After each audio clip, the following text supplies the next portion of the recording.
The Diamondback cartel thought they owned every inch of Copper Valley. For 3 years, they'd built their criminal network through intimidation and calculated violence, leaving a trail of broken lives across 2 states. But on a sweltering summer evening, they made a fatal mistake that would become legendary in the region's history. They threatened Isabella Morgan's home. Before we jump back in, tell us where you're tuning in from, and if this story touches you, make sure you're subscribed, because tomorrow I've saved something extra special for you. Before we begin this remarkable story of courage and justice, let us take you back to a time when Isabella Morgan was known by another name, Captain Isabel La Sombra Rodriguez, the most decorated female Special Forces operative in the Mexican Revolutionary Guard, whose tactical brilliance dismantled 14 terrorist cells without ever compromising her position. The legend they called the Shadow, because if you knew she was there, it was already too late. Now, as the Diamondbacks celebrate their growing power in their desert compound, surrounded by the state's most dangerous criminals, Isabella Morgan is exactly where she wants to be, tending her modest farm, wearing simple clothes, and invisible to their arrogant eyes. Because sometimes justice takes patience, sometimes it takes a shadow to bring down an empire. And the Diamondback cartel is about to learn why, even years later, hardened soldiers still whisper her name with respect. The Arizona sun beat down mercilessly on Copper Valley, turning the sprawling landscape into a shimmering mirage of heat and dust. 12 miles outside the small town of Santa Rosa, a modest ranch house stood in defiant isolation, its weathered wooden structure a testament to decades of desert survival. Inside, Isabella Morgan moved with practiced efficiency, her boots leaving precise tracks in the thin layer of dust that had settled overnight. To anyone watching, she looked like any other local rancher starting her day, a 52-year-old widow managing her late husband's property alone. Nothing remarkable about her faded jeans, worn boots, or the sun-bleached baseball cap that shadowed her features. But Isabella never stopped watching back, even in the presumed safety of her own home. The wall calendar marked with a red X caught her attention as she poured her morning coffee. 5 months since she'd returned to Copper Valley. 5 months of careful planning, of building her cover, of becoming invisible in plain sight. The mug in her hand bore the faded logo of the Santa Rosa Sheriff's Department, a reminder of her late husband Thomas's 22 years of service before cancer took him 2 years ago. Isabella moved to the window, scanning the perimeter of her property with practiced precision. She caught the glint of chrome in the distance, a vehicle making its second pass along the property's border this week. Same black SUV, different driver. The Diamondbacks were getting bolder. Inside the ranch house, her brother Michael Morgan was already at the kitchen table, his laptop open, papers spread around him. At 54, Michael carried himself with the meticulous precision of the accountant he was. White button-down shirt despite the heat, reading glasses perched precisely on his nose, thinning sandy hair carefully combed. "They're back again," Isabella said, not looking up from her coffee as she continued to track the vehicle's movement. Michael tensed, but didn't raise his eyes from the screen. "Third pass this week," he noted, his voice tight with controlled tension. "Sheriff Patterson says they're just scouting properties for some developer from Phoenix. Is that what he says?" Isabella's voice carried a careful neutrality that anyone who truly knew her would recognize as dangerous. She sat her coffee down and pulled a chair across from her brother. "And you believe that?" Michael finally looked up, meeting his sister's steady gaze. The siblings shared the same deep-set hazel eyes, though Michael's reflected the straightforward honesty of a man who'd spent his life working with numbers and facts. Isabella held something harder, something that seemed to evaluate and calculate on a level beyond simple mathematics. "No," he admitted, "not after what happened to the Wilson property last month, or the threats to Franklin service station. But what else can we do? The lawsuit is already filed." Isabella's face remained impassive, but her mind was cataloguing, processing, planning. The lawsuit had been Michael's idea, a legal challenge to the Diamondbacks' quiet purchase of land. Throughout Copper Valley, through shell companies, Michael had followed the money, documented the pattern, and presented evidence of tax fraud, money laundering, and illegal property acquisition to the county prosecutor. It was the act of a good citizen, a man who believed in the system. It was also the act of a man who didn't truly understand the nature of the predators circling their small town. "We could withdraw it," Michael suggested, though his tone indicated he already knew her answer. "It's not about the lawsuit," Isabella replied, her voice carrying an edge she rarely allowed herself. "The Diamondbacks have bought or intimidated their way into controlling every piece of land along the old border road. This legal challenge is just slowing them down." She moved to a wall map of Copper Valley that hung beside an old family photo. Isabella, Michael, and Thomas at the grand day. Canyon 5 years ago. Her finger traced the route of the old border road that cut through the southern part of the county. "Perfect route for moving product," she said quietly. "Connects to the highway, minimal law enforcement presence, good sight lines for spotting trouble." Her assessment was automatic, professional, the kind of evaluation she'd performed countless times in her former life. Michael watched his sister with a mixture of concern and curiosity. After Thomas's death, Isabella had disappeared for nearly 5 years, only occasionally calling to let him know she was alive. When she'd returned 5 months ago after their father's funeral, something had changed in her. Something harder, more focused, as if she'd come back with a purpose beyond simply reclaiming her husband's property. "You sound like you've given this a lot of thought," he observed carefully. Isabella's expression shifted into something more casual, more aligned with the rancher widow she appeared to be. "Just thinking out loud. Thomas always said to understand. Criminals, you have to think about what they want, what they're willing to do to get it." Their conversation was interrupted by the sound of vehicles approaching, not the single SUV from earlier, but multiple engines, heavy and purposeful. Isabella moved to the window with fluid efficiency, her stance changing subtly. Michael wouldn't notice the transition, but in that moment, the widow became something else entirely. A predator assessing threats.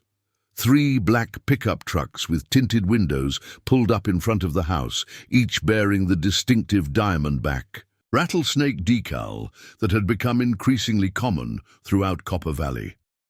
The center truck's door opened, and a man stepped out with the confident swagger of someone used to people moving out of his path.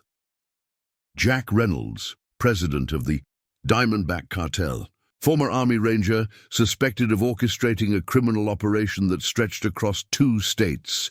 He'd transformed a small-time border smuggling operation into a sophisticated network dealing in drugs, illegal weapons, and territory control. His appearance at the Morgan Ranch wasn't a coincidence. It was a message. "Stay inside," Isabella told Michael, her voice carrying the same quiet authority that had once commanded elite tactical teams across Central America. "Whatever happens, whatever you hear, stay inside." Michael started to protest, but fell silent at the look in his sister's eyes. In that moment, he glimpsed something beneath the widow's exterior, something that seemed both foreign and strangely familiar, as if he was seeing a version of his sister he'd somehow always known existed, but had never directly witnessed. Isabella stepped onto the porch as 2 more men exited the flanking vehicles. Younger, harder-looking men with tattoos marking them as Reynolds's lieutenants. She noted how they positioned themselves, automatically cataloguing their stance, the subtle bulges under their jackets indicating concealed weapons, the way their eyes constantly scanned for threats. These weren't simple criminals. These were men with training, possibly military or law enforcement backgrounds. "Mrs. Morgan," Reynolds called out, his voice carrying a practiced charm that didn't reach his eyes. "Beautiful morning for a visit."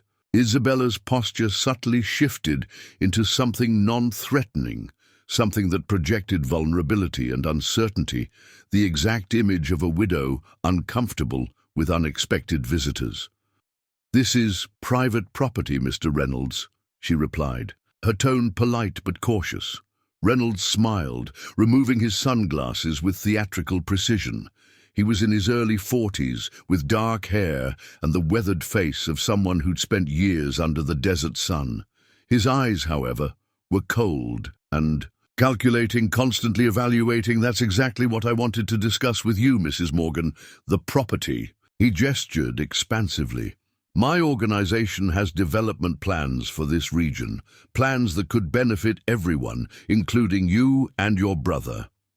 Isabella noted how his lieutenants subtly spread out, trying to establish dominant positions around the porch, an amateur move. They were telegraphing their intentions to anyone trained to see it. "We're not interested in selling," she replied, maintaining her role as a simple rancher widow. "This property has been in my husband's family for generations."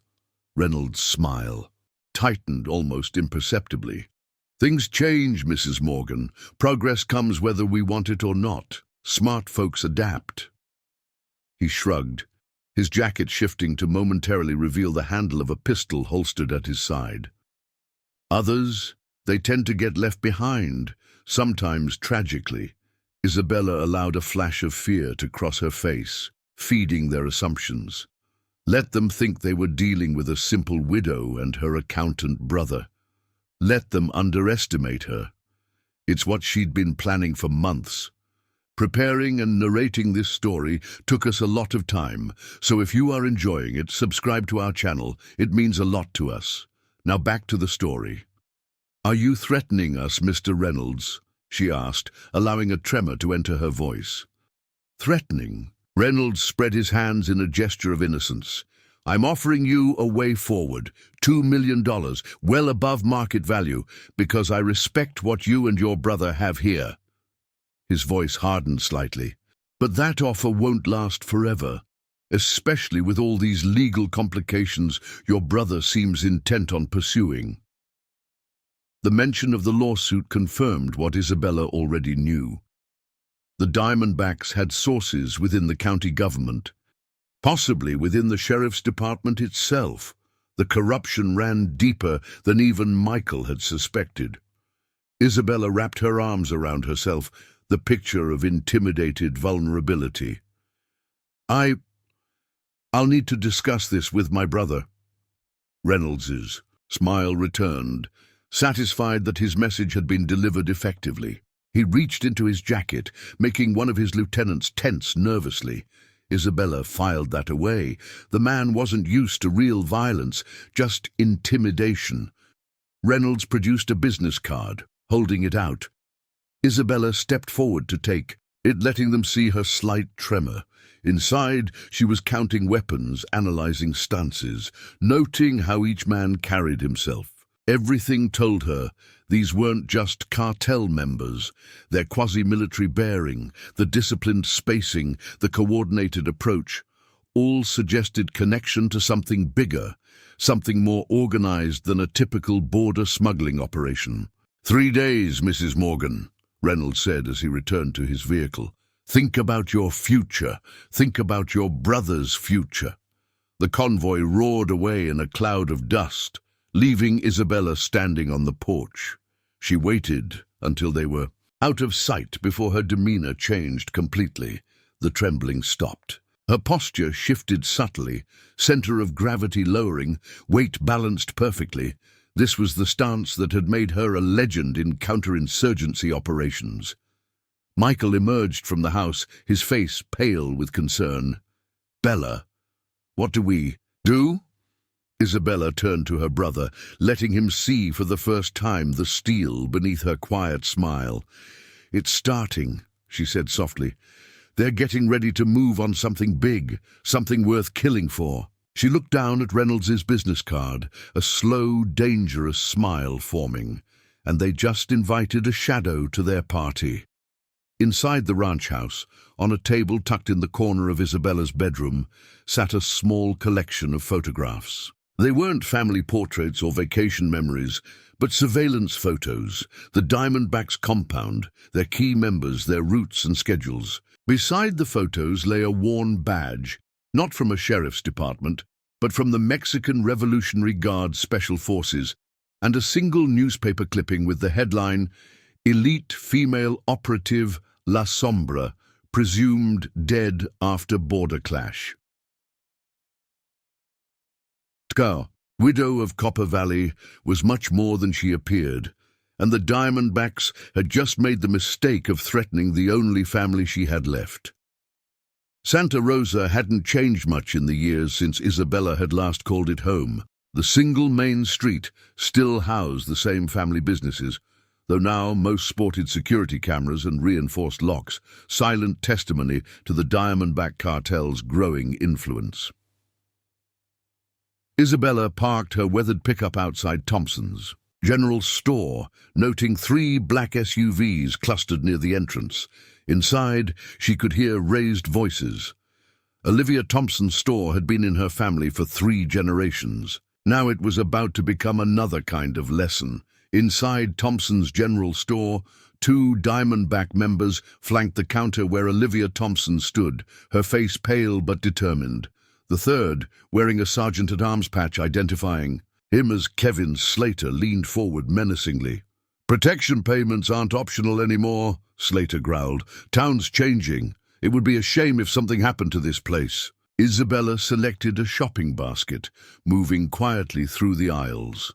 Her presence registered. She saw the nearest cartel member's hand twitch slightly toward his jacket. Ex-military or law enforcement, that telltale gesture. More evidence. Something bigger was happening with the Diamondbacks. "I've already paid the business association." Olivia's voice carried clearly, strained but resolute. "Sheriff Patterson says, Sheriff ain't in charge anymore." Slater swept a display of local honey onto the floor. "We are. $2,000 a month, starting today." Isabella rounded the aisle, her basket filled with normal ranch supplies. She kept her movements deliberate, unthreatening, just another middle-aged woman doing her shopping. "Oh my," she said mildly, stepping in the sticky honey. "What a mess." "Olivia, do you have a mop? I'd be happy to help clean up." The cartel members turned, irritation crossing their faces. Slater started to speak, but Isabella was already moving past them to the counter. "Adding these to my monthly account," she said cheerfully, "and I'll need a case of that new coffee you got in, the whole bean dark roast. Michael says it's amazing." Olivia blinked, then caught on. "Of course, Bella. I'll get that from the back. Take your time." Isabella smiled at the cartel members. "I'm sure these gentlemen were just leaving, weren't you, boys?" Slater stepped closer, using his bulk to intimidate. "This ain't your business, lady." "No." Isabella's smile remained pleasant, but something shifted subtly in her eyes. Later, Slater would try to explain to his brothers what he saw, something cold, something that triggered instincts he'd learned in combat zones. "My husband's family helped build this town. Olivia's grandfather gave him his first job. So maybe it is my business." She turned back to her shopping list, dismissing them. The insult was deliberate, calculated. Slater's face reddened, his hand twitching again toward his concealed weapon. "You should be careful, Mrs. Morgan," he growled. "Accidents happen." Isabella didn't look up from her list. "Yes, they do. Like 2 weeks ago when your prospect had that nasty spill out on Harper's Ridge, the one that wasn't reported." Now she met his eyes. "Funny thing about accidents, you never know who might have seen something." The cartel members exchanged glances. That accident hadn't been reported because it happened during a late-night drug shipment no one was supposed to know about. "We'll finish this later," Slater told Olivia, trying to salvage some authority, but his voice had lost its edge. After they left, Olivia sagged against the counter. "Thank you, Bella, but you shouldn't have. They're dangerous." "Yes, they are. Isabella began cleaning up the honey with practiced efficiency, and they're getting more organized. That's what worries me. Olivia got the mop. Sheriff Patterson says they're just passing through, part of some bigger operation moving south. Is that what he says? Isabella's voice was carefully neutral. Interesting, because that's not what his deputy told Elena Carson when they tried to pressure her into selling last month. She worked in silence for a moment, letting Olivia process the implications. The store owner was smart. She'd see the pattern. They're buying up all the land along Border Road, Olivia said slowly, or forcing people to sell. But why? It's just old ranching territory. Maybe. Isabella finished mopping. But it's also the most direct route between the Mexican border and the highway. Lots of empty land, no cellular coverage in some spots. Perfect for moving things that need to stay off the main roads. Olivia's eyes widened. You think there's... I think, Isabella interrupted gently, that you should take a vacation. Visit your sister in Tucson for a week or two. I can't. The store... Isabella's voice was soft, but carried absolute authority. Please, things are about to change in Santa Rosa. When they do, it's better if certain people aren't around to see it. Outside, Isabella loaded her supplies into her truck. Her phone buzzed with a text from Michael. Sheriff Patterson stopped by after you left, asking questions about our plans for the ranch. Isabella smiled. The pieces were moving exactly as she'd predicted. The Diamondbacks were getting nervous, pushing harder, which meant they had a deadline. Something big was coming. She drove to the outskirts of town, pulling onto a dusty turnout. From here, she could see Border Road stretching south toward Mexico. 7 years ago, she had been investigating a weapons trafficking ring that used rural supply routes. The case had led to Arizona before her superiors suddenly shut it down. Now the Diamondbacks were buying up land along the same route. Her phone buzzed again. Unknown number, they're watching you, getting nervous, like old times. Isabella deleted the message. Captain Marcus Davis, her old commanding officer, was still monitoring things. Good. She'd need backup when the time came. The afternoon sun cast long shadows across the canyon as Isabella headed home. In her rear-view mirror, she caught glimpses of a black SUV following at a discreet distance. Amateur surveillance. They were watching her while she watched them. Perfect. Everything was falling into place. La Sombra was about to come out of retirement, and the Diamondbacks were about to learn why cartel enforcers still woke up screaming at the memory of her name. But first, she had to give them exactly what they wanted. One seemingly vulnerable widow and her accountant brother. The perfect targets, the perfect trap. Isabella smiled as she drove. Some predators, after all, hunt best from inside the den. Dr. William Foster's clinic sat on the edge of Santa Rosa, a modern medical facility built with old ranching money. As Isabella pulled into the parking lot, she noted 3 new security cameras, high-end models with infrared capability. Not the kind of equipment a small-town doctor normally installed. She found Foster in his office, reviewing patient files on his laptop. The circles under his eyes spoke of sleepless nights. "Mrs. Morgan," he said, closing the laptop quickly. "Your physical isn't until next week." "The cameras are new," Isabella observed, settling into a chair. "Expecting trouble, Will?" Foster glanced at his office door before speaking softly. 3 Diamondback members came in last night. Gunshot wounds. Said it was a hunting accident. He ran a hand through his graying hair.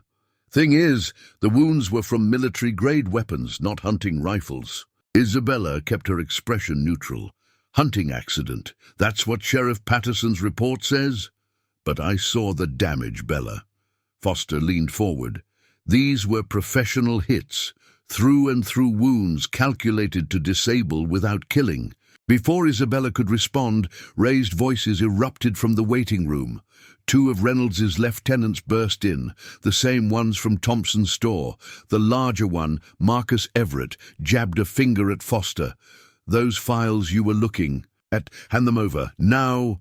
Isabella remained seated, seemingly forgotten in the corner. She watched Foster stand, noting how his hand moved toward his desk drawer. Former military medic, he'd have a weapon within reach. "Patient files are confidential," Foster said firmly. "You know that." The second lieutenant, Derek Walsh, drew a pistol. Amateur move, threatening instead of acting. Isabella catalogued his weaknesses automatically. Weight too far forward, grip too tight, eyes focusing on his target instead of scanning for other threats. "Confidential doesn't apply anymore, Doc. Boss wants those files." "And what exactly does your boss want with private medical records?" Isabella's voice cut through the tension. She hadn't moved from her chair, but something in her tone made both men turn. "Stay out of this, Mrs. Morgan," Walsh warned, waving his pistol. "This ain't your business." "No." Isabella smiled slightly. "Tell me, did Reynolds send you all of Dr. Foster's files, or just the ones about last night's hunting accident?" The lieutenants exchanged glances. Everett stepped toward her. "You need to leave. Now." "Actually," Isabella rose smoothly, her movement making both men instinctively step back, "I think you need to deliver a message to Reynolds. Tell him if he wants to clean up his messes, he should teach his men better weapons discipline." 3. Wounded by friendly fire. That's sloppy. Walsh raised his pistol higher. "How did you—" "The same way I know about the shipment coming in tomorrow night." Isabella's voice turned cold. "The same way I know why you're really buying up land along Border Road. The same way I know about the deal with the corrupt border. Patrol agents." Both men went pale. That information was compartmentalized. Nobody outside Reynolds's inner circle should know about it. "Who are you?" Everett demanded. "Just a rancher's widow." Isabella moved toward the door, her stride casual but her path taking her inside their reaction zones. "For now, but you tell Reynolds something's changed in his operation. Someone's watching, someone who knows how to look." She paused at the door. "Oh, and boys, next time you pull a gun in a doctor's office," she nodded toward Foster's desk, "check if the target is the only one armed." After she left, the lieutenants found Foster calmly holding a compact .45 under his desk. They left without the files. Isabella drove home along Border Road, her mind processing the encounter. The lieutenant's reaction confirmed her suspicions. The Diamondbacks were running professional weapons shipments, using the medical clinic to treat any accidents that occurred. But the operation was bigger than just weapons. The land purchases, the Border Patrol connections, the military-grade weapons. It all pointed to something larger. Her phone buzzed with another text from Captain Davis. Satellite shows increased. Activity at abandoned Carson Mining Company warehouse. Matches pattern from Juarez case. Isabella's hands tightened on the steering wheel. The Juarez case, her last official operation before being forced into retirement. An international weapons ring using cartels as cover. The investigation had led to Arizona before someone high up shut it down. Now the same patterns were emerging in her hometown. She found Michael on the porch, watching the sunset. "They've followed you from town," he said quietly. "Two SUVs keeping their distance. They're getting bolder." Michael studied his sister's face. "You're going to let them take you, aren't you?" "It's the fastest way inside." Isabella touched his arm gently. "Reynolds' organization is moving something big, something worth killing for. But they're sloppy, overconfident, just like in Juarez. That case almost got you killed." "No." Isabella's eyes hardened. "That case got shut down because we got too close to someone powerful, someone who didn't want their connection to international weapons trafficking exposed." She pulled out her phone, showing Michael the text from Davis. "The Carson Mining warehouse, that's where they'll take me. Perfect sightlines, multiple escape routes, easy access to Border Road. Reynolds thinks like the military, uses predictable patterns." "And if you're wrong?" Isabella smiled. the expression sending chills down Michael's spine. It was the smile that had made hardened cartel enforcers confess rather than face her interrogation. I'm not wrong. By this time tomorrow, the Diamondbacks will make their move. They'll use me as leverage to force you to drop the lawsuit and sell the ranch. Her voice carried absolute certainty. And that's when La Sombra comes out of retirement. That's when we finish what started in Juarez. As darkness fell, Isabella made her preparations, hidden cameras, emergency weapons caches, pre-positioned supplies. Everything a shadow needed to hunt, because Isabella Morgan hadn't spent the last 5 months just playing a rancher's widow. She'd been waiting, planning, watching for the operation to resurface. Now the Diamondbacks had given her the perfect opportunity. All she had to do was let them think they were the predators. Night settled over the Morgan ranch like a velvet shroud. Isabella sat in darkness, watching her security feeds. The cameras she'd hidden around the property showed 5 Diamondback members taking positions in the tree line. Their movement patterns confirmed her suspicions. These weren't ordinary cartel members. They moved with military precision, using standard tactical approaches. Her phone buzzed silently. Captain Davis. Facial recognition confirms 3 of Reynolds' new members are ex-Special Forces, same unit that disappeared after the Juarez case. Isabella smiled in the darkness. The pieces were falling into place, the same unit that had provided security for the weapons shipments she'd been investigating before being forced into retirement. Now they were here, working with the Diamondbacks. Headlights swept across the ranch house as 2 black SUVs approached. Not the usual vehicles. The real professionals had arrived. "They're here," she said softly. Michael's voice came from the darkness behind her. "Last chance to do this differently." "No." Isabella checked her hidden transmitter one last time. "They need to think they have control, need to get inside their operation."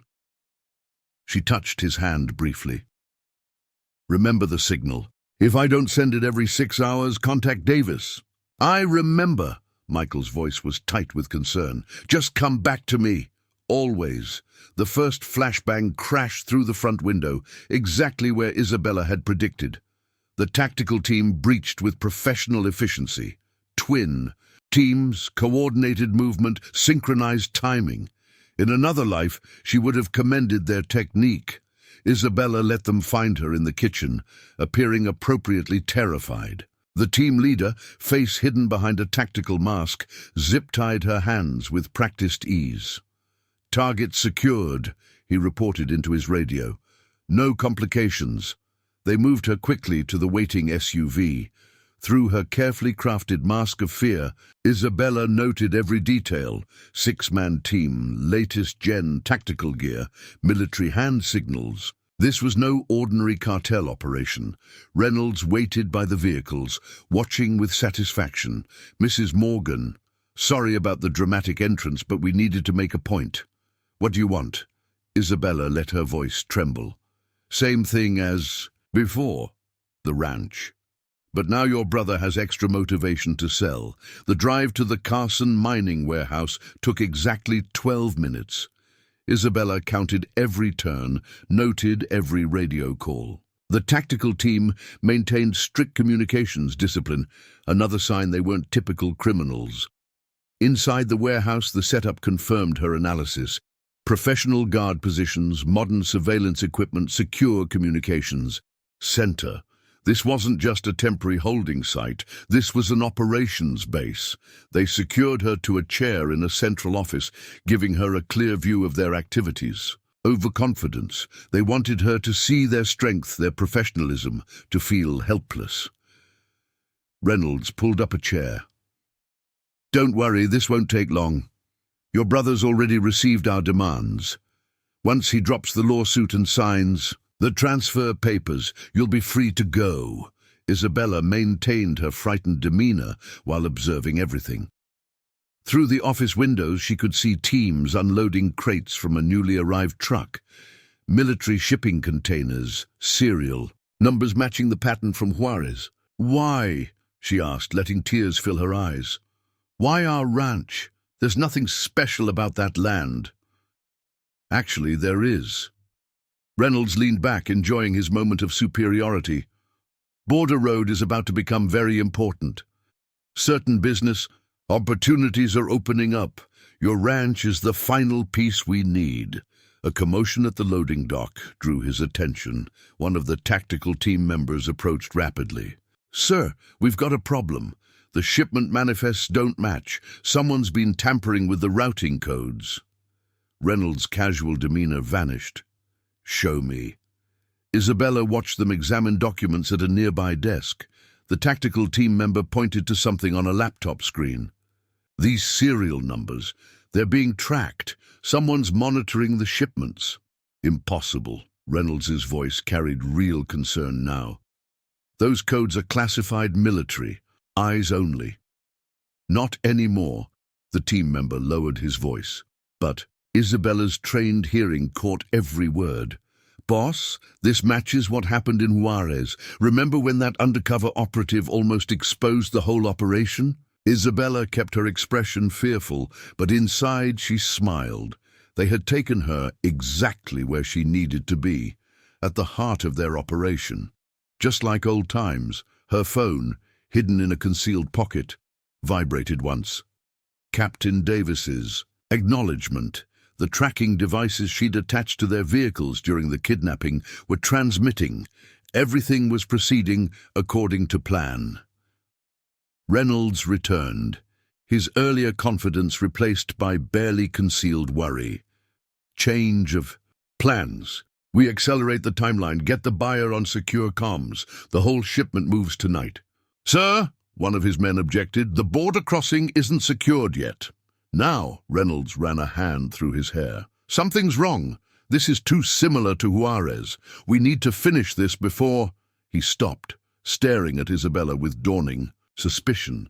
For just a moment she let her mask slip, let him see what was really behind her tears. Reynolds took an involuntary step back. Who are you? Isabella smiled, and for the first time that night it reached her eyes. The same smile that had haunted cartel nightmares for years. You should have checked more carefully, she said softly. Should have looked deeper into who you were dealing with. But then the traffickers in Juarez made the same mistake. Reynolds' face went pale.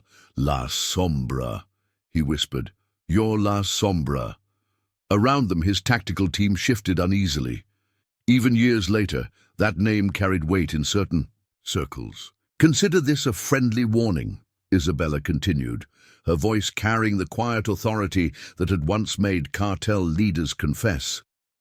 Release me now, leave Arizona, and this ends here. Continue with tonight's shipment. She shrugged against her restraints. Well, you know what happened in Juarez. Reynolds' response was predictable. Secure her. Double the guard. No one goes in or out without my direct approval. He leaned close to Isabella. Shadow or not, you're not stopping this shipment. Too much money involved, too many powerful people. I know. Isabella replied calmly. That's exactly what I'm counting on. As they left her alone in the office, Isabella began counting down in her head. 3 hours until Davis's team would be in position. 2 hours until the weapons buyers arrived. Just enough time for a shadow to prepare for hunting. The Carson mining warehouse hummed with tense activity as Isabella observed from her secured position. Through the office windows, she watched Reynolds' operation with professional interest. 3 shifts of guards rotating every 4 hours, communications center monitoring police bands, tactical teams maintaining perimeter security, professional but not flawless. Water! A younger guard approached, holding a bottle. His patch identified him as a prospect named Eric Thompson. Former military base based on his bearing, but his eyes showed uncertainty. Thank you, Eric. Isabella's use of his name made him start slightly. Marine Force Recon, right? Afghanistan. His expression confirmed her analysis. How did you... The way you move, that distinct Force Recon scanning pattern. She took a sip of water. Tell me, what did they tell you about tonight's shipment? I'm not supposed to talk to you, but... He lingered, curious, despite himself. Of course not. La Sombra is dangerous, even tied to a chair. Isabella's voice carried just enough edge to make him nervous. But you're already having doubts, aren't you? Wondering why a simple land grab needs military-grade tactical teams. Why do those crates have special handling protocols? Eric glanced involuntarily at the loading dock, where teams were preparing the shipment. Isabella noted the reaction, another piece of the puzzle. Those aren't just weapons, they're moving, she continued softly. You figured that out, haven't you? Regular weapons don't need specialized handling protocols, don't need ex-military security teams. Shut up. But his voice lacked conviction. Did Reynolds tell you about Juarez? About what happened to the Yi? That team that helped move cargo like this? A door slammed open as Reynolds entered, his face tight with controlled anger. Stop talking to the prisoner. He dismissed Eric with a gesture, then turned to Isabella, trying to mask his unease. Trying to turn my men already? You haven't lost your touch. Just making conversation, Isabella smiled pleasantly. Reminiscing about old times. Remember, Lieutenant Vega from Juarez? The one who helped us expose the operation. He got full immunity. Reynolds's facade cracked slightly. You're not getting out of this. Even if you are La Sombra, you're alone. No backup, no tactical team. Am I? Isabella shifted slightly, making him tense. Are you sure about that? Before he could respond, one of his communication specialists burst in. Boss, we've got movement, multiple vehicles approaching from the south. Reynolds checked his watch. Not the buyers. The specialist's voice carried real concern. Different approach patterns. Professional. They're maintaining radio silence. Isabella watched Reynolds's expression shift. Expecting someone else? She asked innocently. His phone buzzed. The color drained from his face as he read the message. How? This is impossible. Those are classified frequencies. Are they? Isabella kept her voice casual. You should ask your buyers about their operational security, particularly their communications. Their protocols. Sloppy work, using the same frequencies as Juarez. Reynolds grabbed her chair, leaning close. What did you do? Me? I'm just a hostage. But her smile suggested otherwise. Although you might want to check your vehicles for tracking devices. Standard procedure during a kidnapping. Plant trackers during the initial encounter. Your tactical team was so focused on looking professional, they forgot basic counter-surveillance. New. Commotion erupted outside. One of the tactical team leaders rushed in. Sir, we've got a problem. Local police scanner just lit up. Multiple federal agencies coordinating with state police. They're establishing roadblocks on all approaches to Border Road. Shut it down. Reynolds ordered. Scrub everything. Tell the buyers, too late. Isabella's voice cut through his growing panic. Those roadblocks aren't random. They're boxing you in, using your own tactical approach against you. Standard shadow protocol. Trap them in their own fortress. Reynolds's phone buzzed again. The message made him curse. The buyers are backing out. Say there's too much heat. Of course they are. Isabella settled more comfortably in her chair. Professional arms buyers don't like complications. One hint of federal attention, they disappear, taking their money with them. Through the windows, she could see the operation unraveling. Guards abandoning positions, tactical teams arguing about evacuation protocols, the professional facade cracking under pressure. You planned this, Reynolds accused. The kidnapping, the tracking device, the buyers getting spooked. You wanted to be caught. Partly true, Isabella met his gaze calmly. I needed to confirm the connection to Juarez. Needed to identify the real players. The ones above you, Reynolds. The ones who shut down my investigation 7 years ago. A new voice crackled over the warehouse speakers. Captain Davis's distinctive tone. Attention Diamondback Cartel. This is a federal operation. We have you surrounded. All exits are covered. Surrender now. Isabella watched the last of Reynolds' confidence crumble. You know what happens next, don't you? Your buyers are gone. Your tactical teams are ready to run, and everyone up the chain is already destroying evidence, erasing connections. You're bluffing, Reynolds snarled. This is just you and Davis. Trying to... Another specialist rushed in. Boss, we've got satellite coverage, military grade. Someone's painting the building with targeting data. Isabella smiled. Still think I'm bluffing? Your buyers weren't just afraid of federal attention. They were afraid of me, afraid of what La Sombra might have uncovered about their operation, about their connections to Juarez.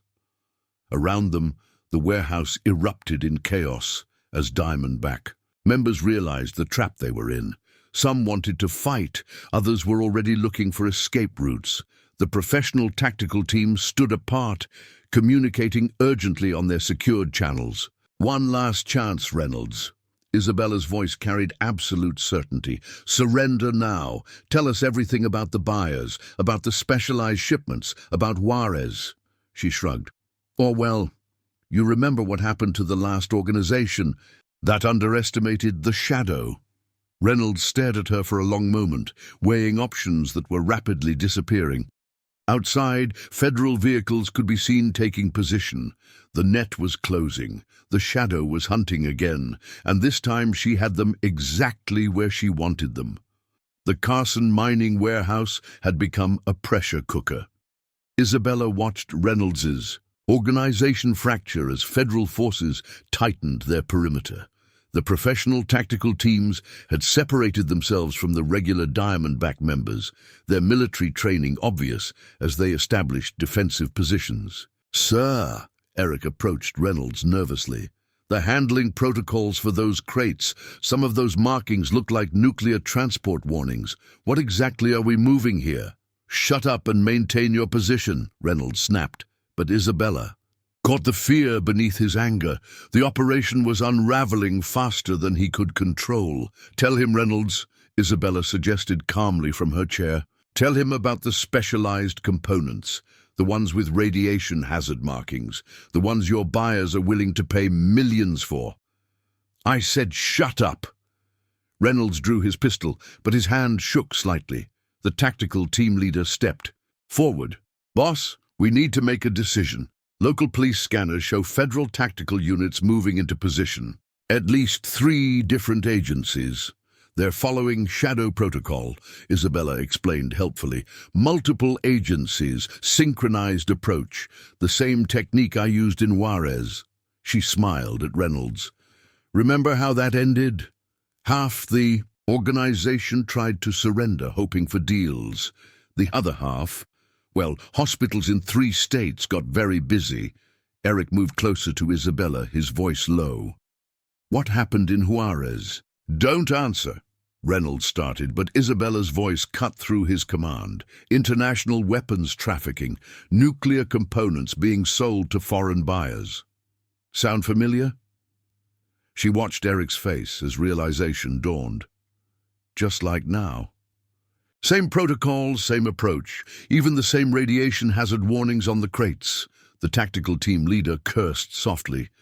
Those aren't just weapons components in those containers, are they? We're moving nuclear materials. The warehouse erupted in angry shouts as more Diamondback members overheard. Regular cartel members signed up for drugs and guns, not nuclear trafficking. Isabella watched the chaos spread with professional satisfaction. You're enjoying this, Reynolds accused, his face pale with rage. Immensely. Isabella shifted in her chair, making her guards tense. Watch your men, Reynolds. See how they're dividing. Military-trained personnel by the exits. Regular members clustering together. They're choosing sides, just like Juarez. A explosion rocked the perimeter as federal forces detonated their first breach charge. Not penetrating yet, just demonstrating their position. Classic shadow protocol, psychological pressure before physical assault. Boss, a communication specialist called from his station. We're being jammed, all frequencies going dark. Tell me, Reynolds. Isabella's voice carried through the growing chaos. Did your buyers mention what happens to failed operators, the ones who lose shipments? Because I remember files full of accidents and disappearances, more explosions outside. Captain Davis's voice boomed through professional-grade speakers. Attention all personnel. We have satellite confirmation of nuclear materials on site. This is now a federal containment operation. Surrender immediately, or we will use lethal force. The effect was immediate. Regular Diamondback members began throwing down weapons. The professional tactical teams established a defensive perimeter, but Isabella could see the uncertainty in their movements. Nuclear components? Eric whispered, horrified. We've been moving nuclear weapons components. Not your fault, Isabella told him quietly. They pick ex-military carefully. Men who follow orders don't ask questions until it's too late. Reynolds's phone buzzed. His face went ash-white as he read the message. No, they can't. They promised. Let me guess, Isabella said pleasantly. Your buyers just officially disavowed all connection to this operation. Standard protocol when a shipment is compromised. Right now they're erasing records, eliminating links. Soon they'll start eliminating witnesses. The tactical team leader grabbed Reynolds's arm. Is she right? Are they going to burn us? Nobody's burning anybody, Reynolds shoved him away. We stick to protocol. Destroy the evidence. Eliminate. Witnesses break contact. He glanced at Isabella, including her. You want us to kill a federal agent? Eric gestured at Isabella. Former agent, Reynolds corrected, but his voice lacked conviction. Actually, Isabella smiled, my reinstatement paperwork was filed this morning. Captain Davis's orders. Full federal authority. She met Reynolds's eyes. Want to add killing a federal officer to nuclear trafficking charges? Another explosion, closer now. Through the windows, Isabella could see federal tactical teams moving into position. The warehouse had become a trap, just as she'd planned. Options. Boss, the tactical team leader's voice carried military precision, but also fear. We're running out of time. Isabella watched Reynolds wrestle with his diminishing choices. Outside, more Diamondback members were surrendering. The professional teams were separating into smaller groups, some clearly planning to fight, while others prepared to run. 7 years, Reynolds, she said softly. 7 years I waited for this operation to resurface, for the real players to show themselves, and you led me right to them. Reynolds's phone buzzed again. This time, reading the message made him stumble backward, true terror crossing his face. They're here, he whispered. Isabella's smile widened. The buyers? Good. I was hoping they'd come personally. She shifted again, making the chair creak. After all, a shadow can't hunt what it can't see. Until now. 3 black SUVs approached the warehouse's rear entrance, their diplomatic plates catching the security lights. Isabella counted 8 men emerging, private military contractors. Based on their movement patterns, their leader wore an expensive suit that didn't quite hide his tactical vest. Alexander Reed, Isabella said softly, recognizing the weapons buyer from her Juarez files. Still hiding behind diplomatic immunity, I see. Reynolds spun to face her. You know him? Of course. He was the one who ordered the Juarez operation. Shut down, called in favors, had my investigation buried. Isabella's smile turned predatory. Been waiting a long time to meet him properly. Reed entered with the confident stride of someone used to owning every room. His security team spread out efficiently, assuming control of key positions from Diamondback members. Mr. Reynolds, Reed's cultured voice carried clear authority. You assured me this facility was secure. It is, Reynolds started, but Reed cut him off. Really? Then explain the federal tactical teams outside. Explain how our secure frequencies were compromised. His eyes found Isabella. Explain why you're holding a federal agent in your office. Former agent, Reynolds corrected automatically. No, Reed moved closer, studying Isabella. This is La Sombra. The one who almost exposed our Juarez operation. A thin smile crossed his face. I wondered if you'd surface again. Couldn't resist, Isabella replied calmly. Same sloppy protocols, same nuclear signature on the shipments. You'd never learn, Alexander. Nuclear boss? Eric shifted nervously. You said this was just weapons. Shut up. Reynolds' control was cracking. Everyone just shut up and maintain their position. But Isabella could see the warehouse dynamic shifting. Reed's security team was isolating the nuclear components while Diamondback members began backing away, realizing the true scale of what they'd been involved in. Your men weren't informed? Reed raised an eyebrow at Reynolds. Sloppy operational. Security, just like Juarez. He turned to his security chief. Prepare for cleanup protocol Alpha. Isabella recognized the code phrase from her old case files. Still eliminating loose ends, Alexander. Like those 3 agents who disappeared. After Juarez, the effect on the tactical teams was immediate. They recognized a cleanup order when they heard one. Several moved toward the exits while others raised weapons, creating a 3-way standoff between Reed's men, the Diamondbacks, and the professional contractors. Another explosion rocked the perimeter. Davis's voice boomed again. This is your final warning. We have tactical teams in position. Surrender now, or we breach with lethal force. Your operation is compromised, Reed told Reynolds coldly. Your men are unreliable. Time for professionals to handle this. Like hell, the tactical team leader stepped forward. We're not going down for this, not getting cleaned up like those guys in Juarez. Isabella watched the tension rise, counting angles and distances. In the growing chaos, no one noticed her working at her restraints. The zip ties Reynolds' men had used were professional grade, but they'd missed the ceramic blade hidden in her belt. Amateur mistake. La Sombra isn't the only one who kept files, she announced casually. Captain Davis has copies of everything. Juarez, the diplomatic cover, the nuclear components, one phone call and it all goes public. Reed's composed facade cracked slightly. You're bluffing. Am I? Check your secure channels. Notice anything missing, like the routing codes for your shipments, the ones being uploaded to federal servers right now? Reynolds grabbed Reed's arm. You promised us protection, said we'd have immunity. Reed's security chief moved with professional efficiency. The suppressed shot dropped Reynolds before he could finish speaking. The warehouse erupted in gunfire as the 3 factions turned on each other.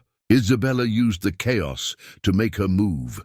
The ceramic blade sliced through her restraints as Eric dove for cover behind her chair. Choose now, Eric, she said calmly, even as bullets whizzed past. Help me secure those nuclear components, you. Get immunity. Try to run. She shrugged. Well, you've seen how Reed handles loose ends. Outside, federal tactical teams began their breach. The warehouse had become a war zone of competing interests, Reed's professionals trying to secure the shipment, Diamondbacks fighting for survival, and tactical contractors looking for escape routes, but they'd all forgotten the most important thing about hunting shadows. Sometimes the most dangerous predator is the one you think you have trapped. Isabella moved through the chaos like a ghost, Eric covering her flank. The nuclear components were her priority, keeping them out of Reed's hands while federal teams breached, just like Juarez. But this time, she had what she needed. Proof of the international conspiracy, proof of Reed's involvement, and witnesses ready to talk. The shadow was loose, and the real hunting was about to begin. Isabella moved through the firefight with calculated precision, using the chaos as cover. Eric stayed close, following her lead as she navigated between shipping containers. His military training was showing good situational awareness, proper tactical spacing. The nuclear components, she said during a brief pause in the shooting. Where exactly? Storage Bay 3, Eric replied, checking his ammunition. Lead-lined. Containers, radiation markings. But Reed's men are between us, and a burst of gunfire interrupted him as one of Reed's security team spotted them. Isabella pulled Eric behind a concrete pillar, analyzing angles and positions. 3 professionals with tactical gear and suppressed weapons, former special forces, based on their movement patterns. "Remember your force recon training," she said, calmly. "What's the counter for a 3-man wedge formation?" Eric blinked, then understood. As Reed's men advanced, he and Isabella split up, using crossing lines of fire to break their coordinated approach. The Shadow's reputation hadn't been exaggerated. She dropped 2 operators with precise shots to their body armor, disabling without killing, while Eric forced the 3rd to retreat. "Nice work," Isabella acknowledged as they moved forward. Through the warehouse speakers, Captain Davis announced the federal breach was beginning.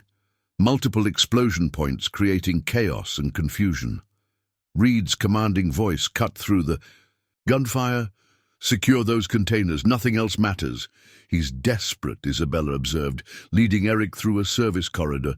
"Nuclear components are just his cover story. There's something else in those containers, something worth killing." 4. They reached a catwalk overlooking Storage Bay 3. Below, Reed's men were preparing to move the specialized containers, while remnants of the Diamondbacks engaged in a running gun battle with the tactical contractors. Isabella's phone vibrated. A text from Davis. "Satellite confirms unique thermal signature from containers, not matching nuclear profile." "Eric," she said quietly, "what color was the radiation warning symbol on those containers?" "Red and black." "Standard." He stopped. Realization hitting. "Wait, nuclear warnings are magenta and yellow." "Exactly," Isabella smiled grimly. "Reed's been playing everyone. Even his own buyers think they're getting weapons-grade nuclear materials. But he's shipping something else, something worth creating an elaborate cover story. A new explosion. Rocked the warehouse as federal tactical teams made their first entry. Reed's security forces responded with professional precision, while the remaining Diamondback members scattered. "Boss," one of Reed's operators called out. "Federal breach. Teams on 3 sides. We're running out of time." "Get those containers loaded," Reed ordered. "Use Protocol 7 if you have to." Isabella's expression hardened.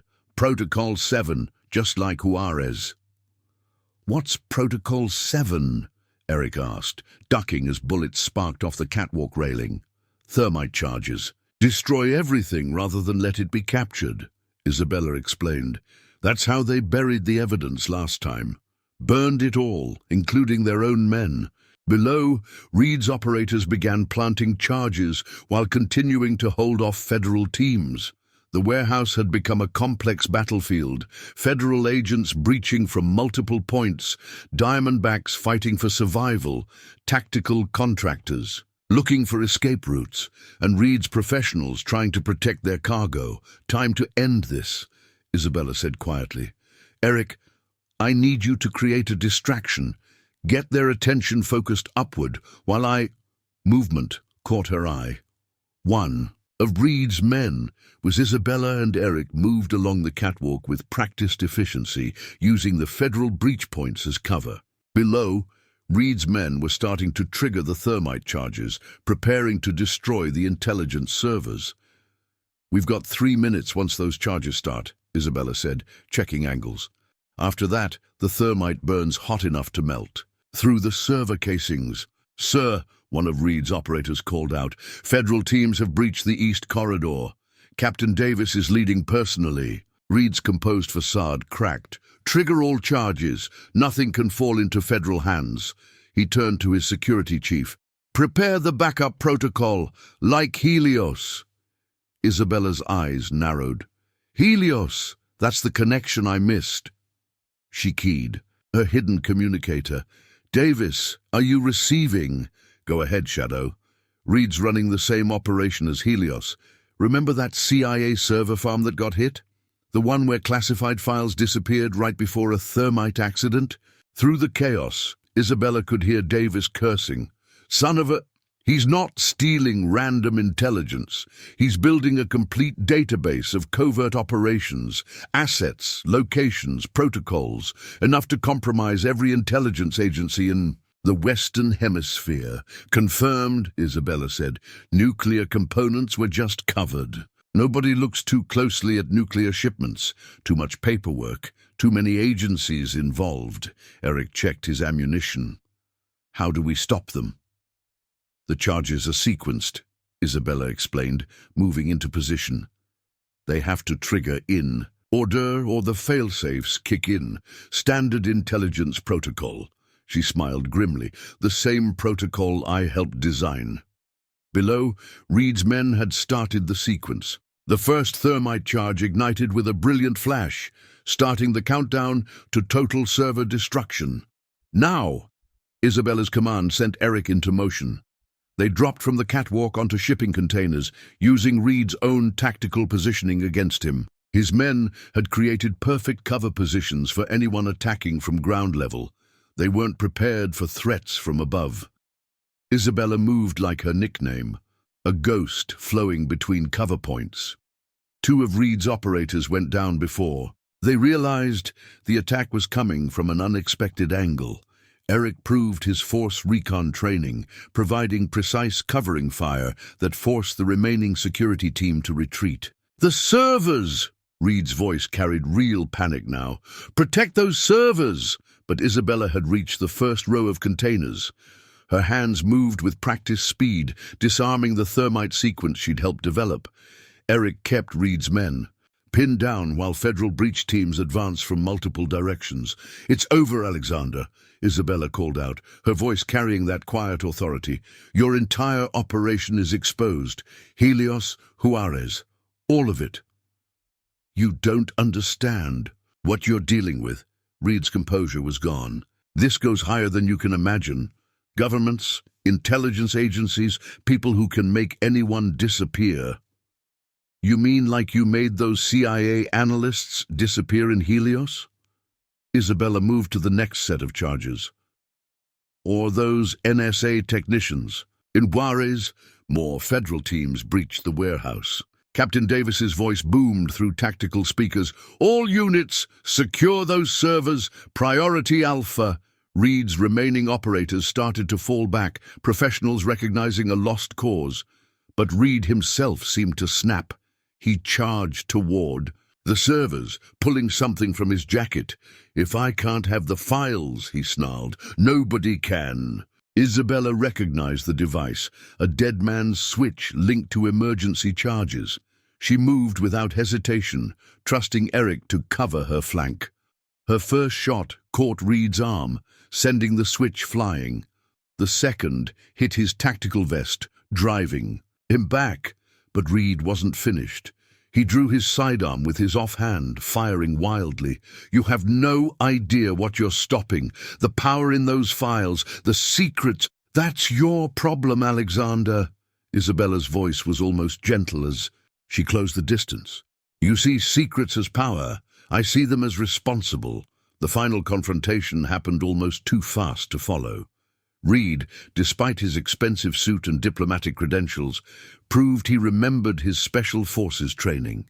He and Isabella moved in a lethal dance of close-quarter combat, each looking for the decisive advantage.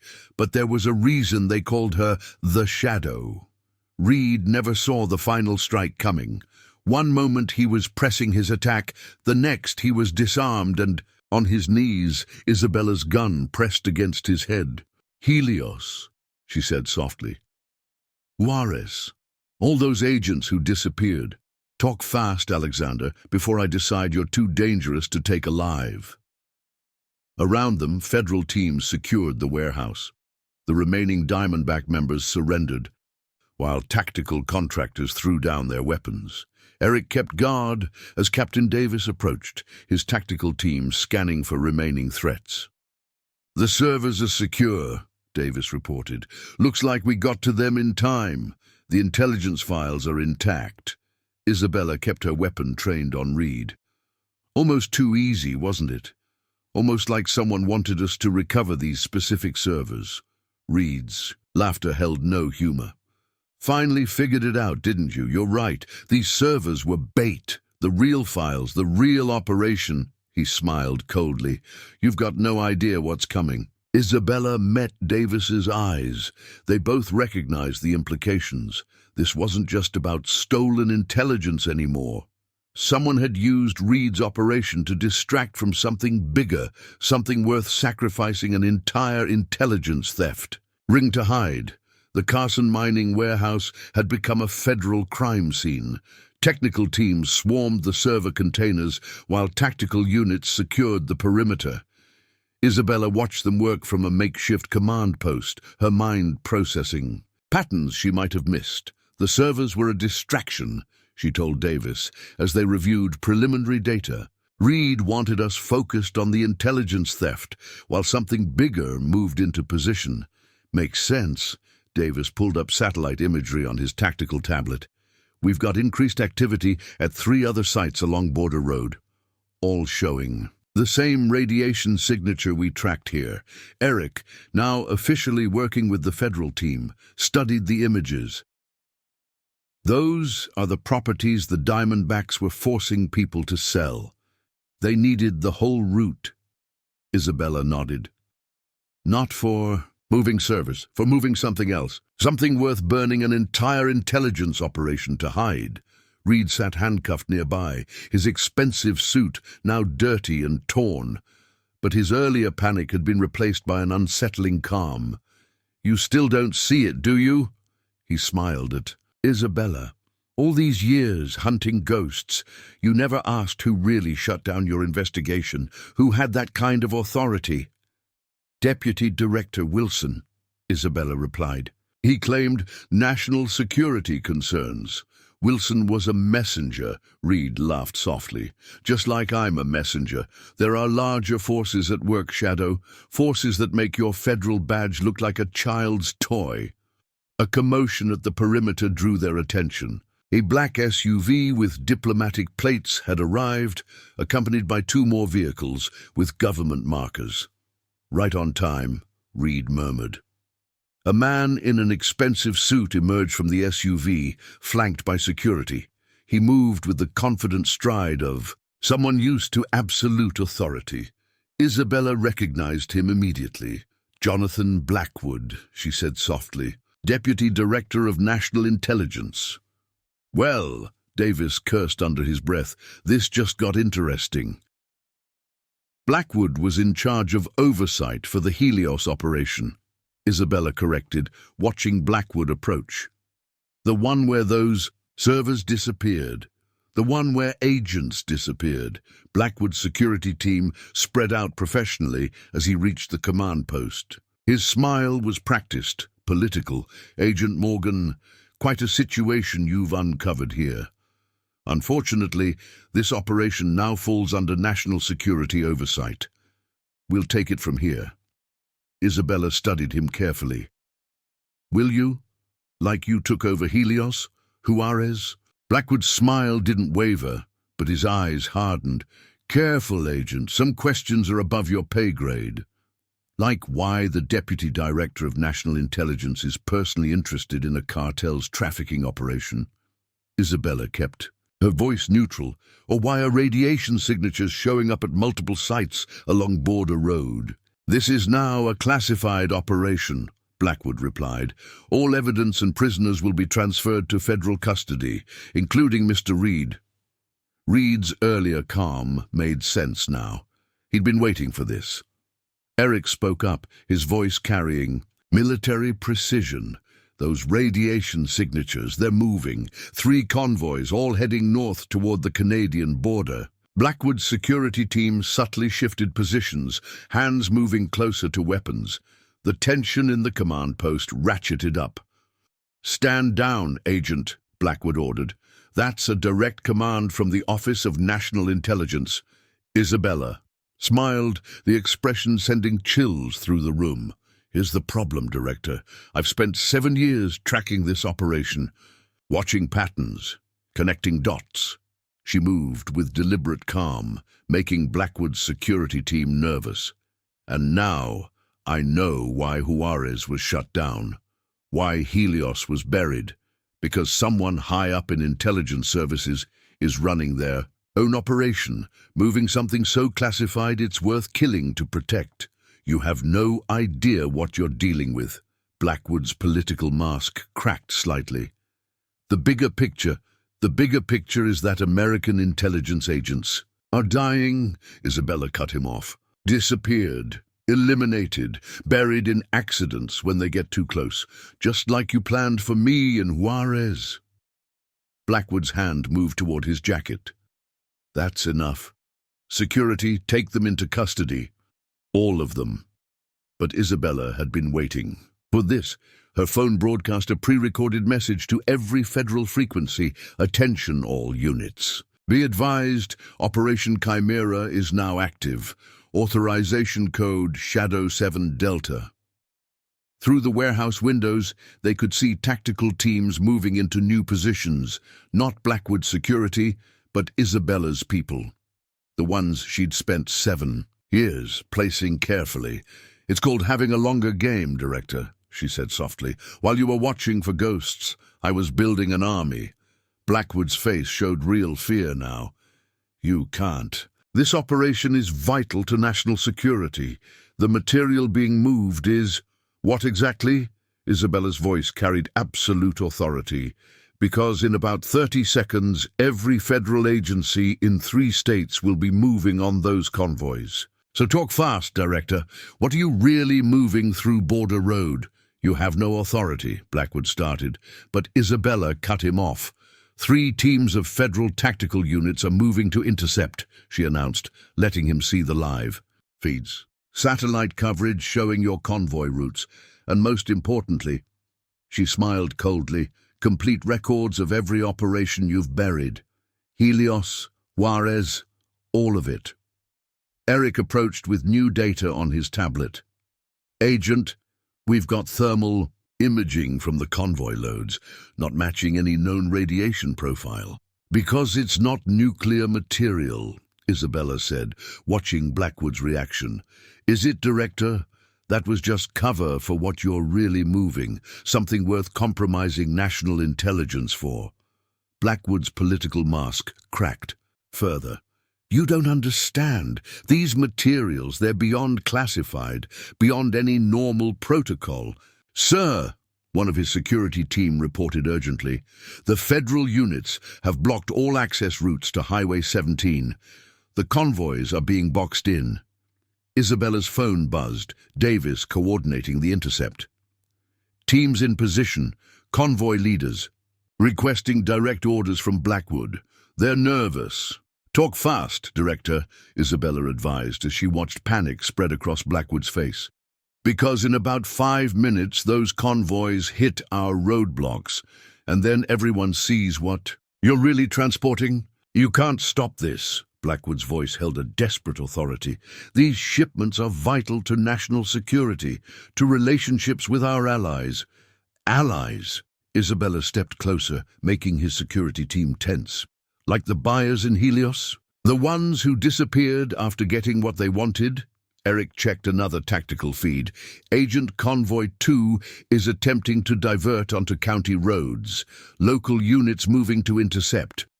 Blackwood grabbed for his phone, but Isabella was faster. Let me guess, calling to authorize lethal force, just like Juarez? She held up her own phone, showing him the signal jammer. No more buried operations, Director. No more disappeared agents. You don't have the authority, Blackwood began, but Isabella's laugh cut him off. I have something better than authority, she said softly. I have proof of every operation you've compromised, every agent you've sacrificed, every deal you've made with foreign intelligence services. She nodded to Eric. Show him. Eric displayed his tablet, showing Blackwood's surveillance photos, financial records, communication logs, 7 years of carefully gathered evidence. You've been playing chess, Isabella explained. I've been playing a longer game.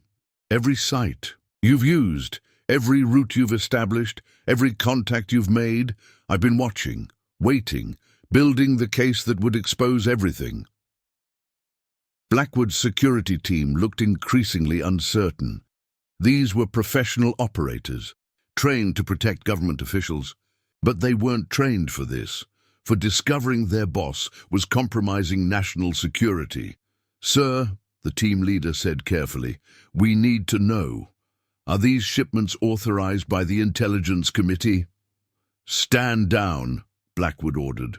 But his voice shook slightly. Isabella pressed her advantage.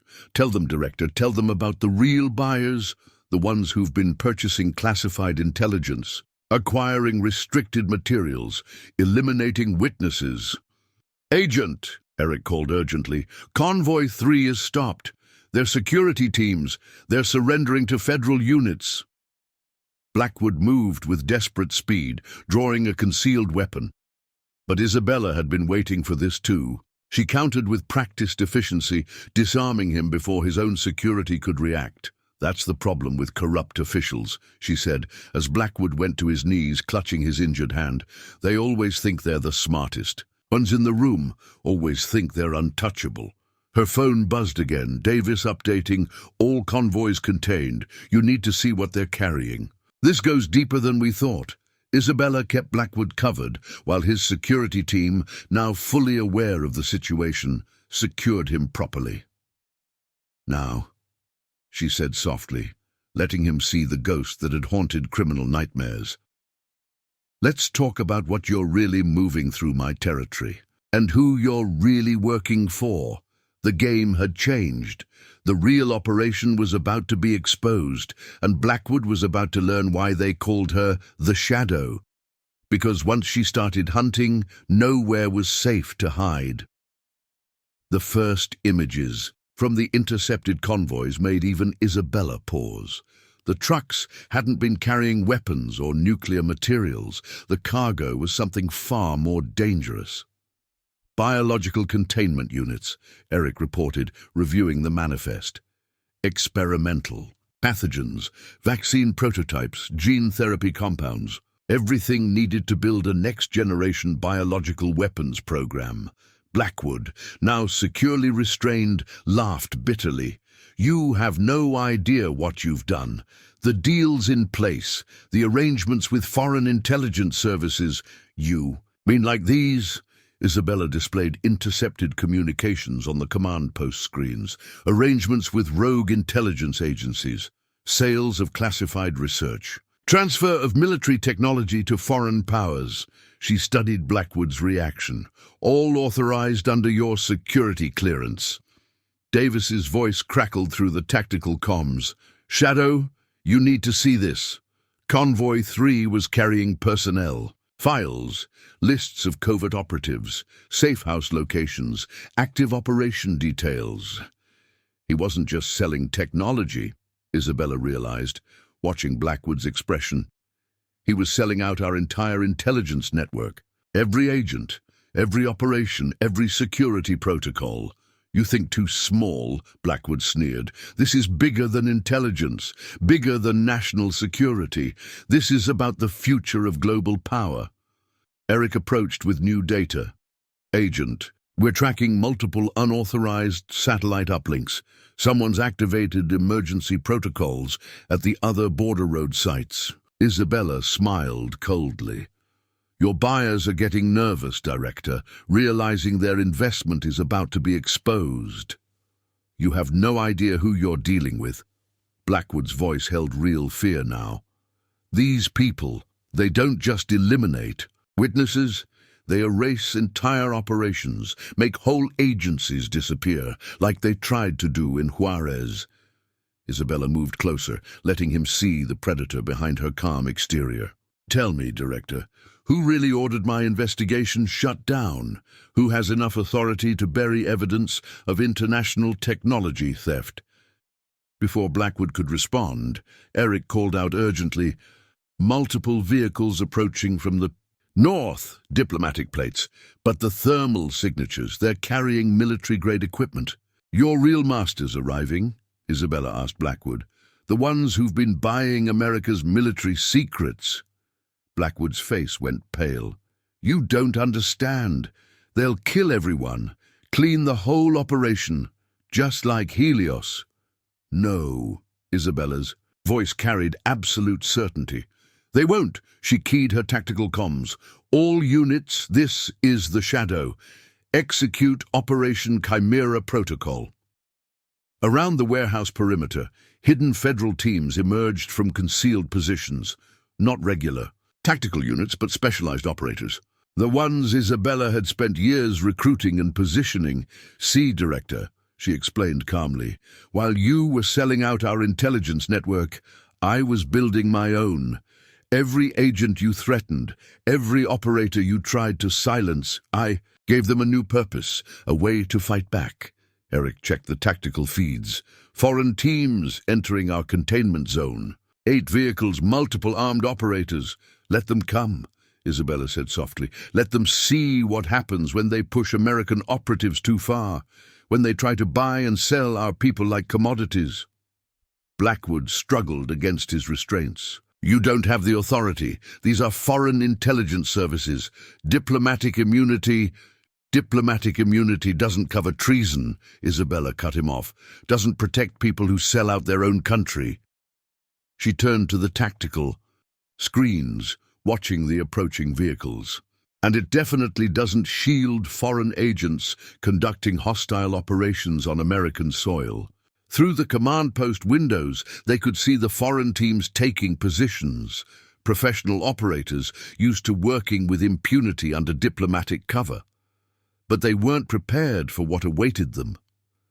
The Shadow had spent 7 years building this moment, creating a force capable of standing against corrupt officials and foreign intelligence services. Now it was time to show them why some predators should never be provoked. Eric, Isabella ordered calmly, show them what happens when they hunt on our ground. The real operation was about to begin, and the Shadow was done playing defense. The foreign teams made their first mistake immediately, treating this like a standard, deniable operation. Their vehicles approached in tactical formation, operators ready to use diplomatic immunity as cover.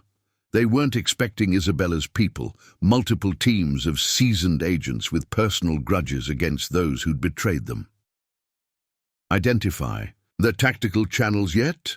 Isabella asked, watching through command post windows. Yes, ma'am, Eric replied. Same frequencies they used in Helios. She smiled coldly. Patch me in. The foreign operator tactical channel crackled with her voice. Attention, unauthorized foreign intelligence teams. This is Federal Agent Isabella Morgan. You are conducting hostile operations on American soil. Stand down or face immediate response. Their reaction was predictable, accelerating their approach. Weapons ready, standard protocol when diplomatic cover was threatened.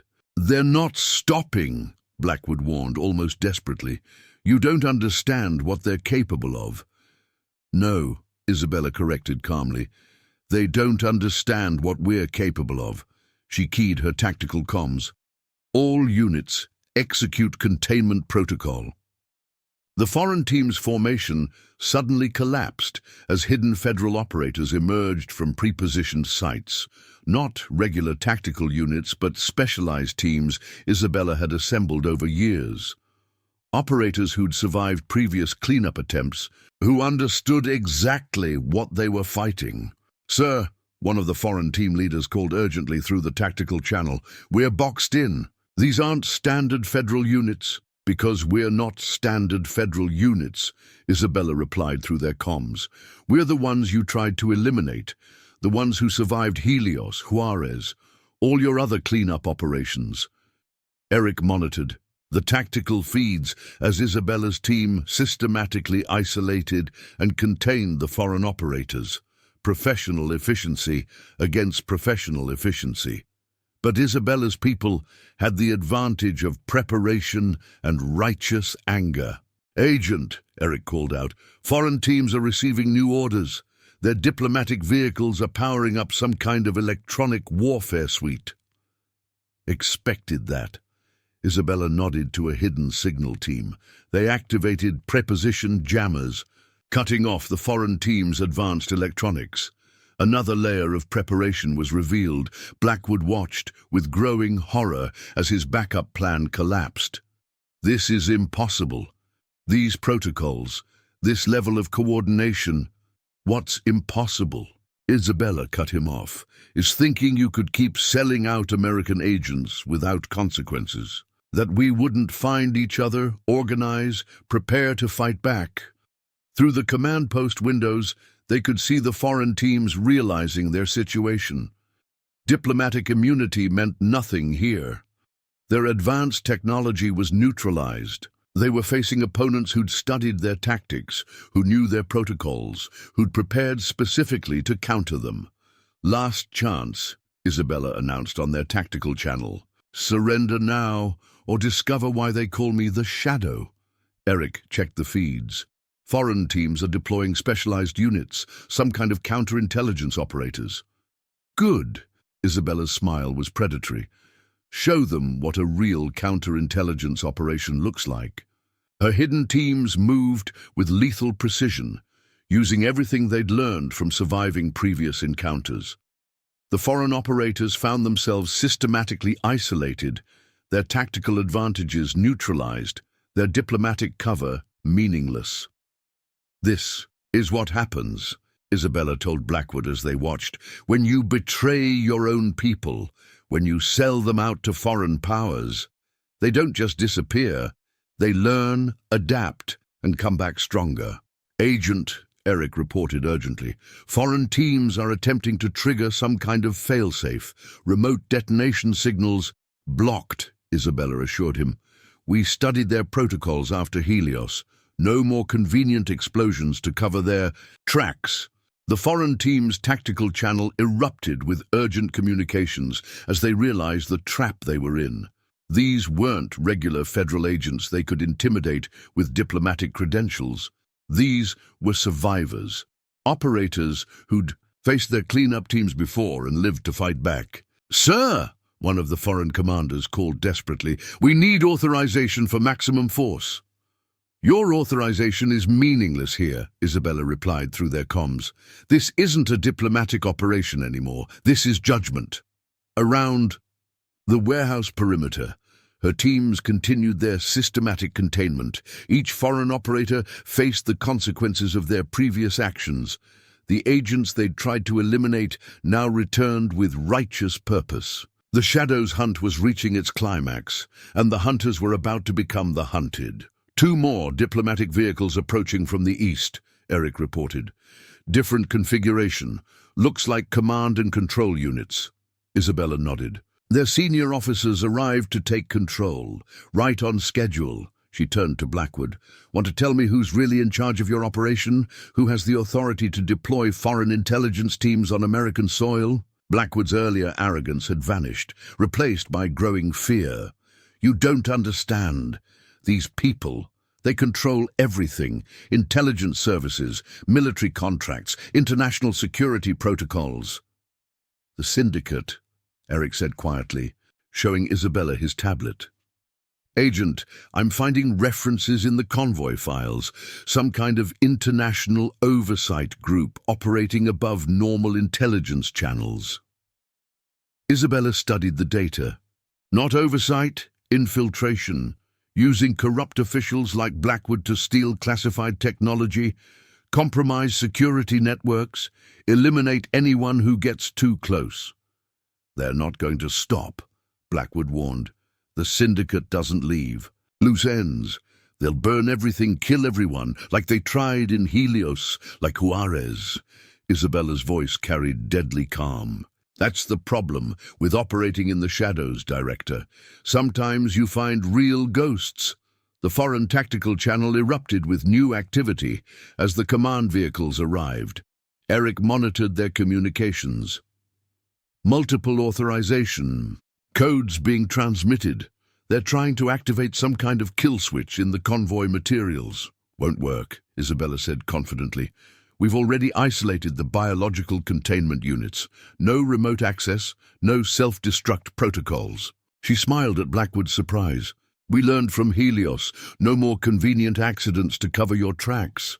Through the command post windows, they could see the foreign teams regrouping around their newly arrived leadership, professional operators adjusting tactics, preparing for a more coordinated assault.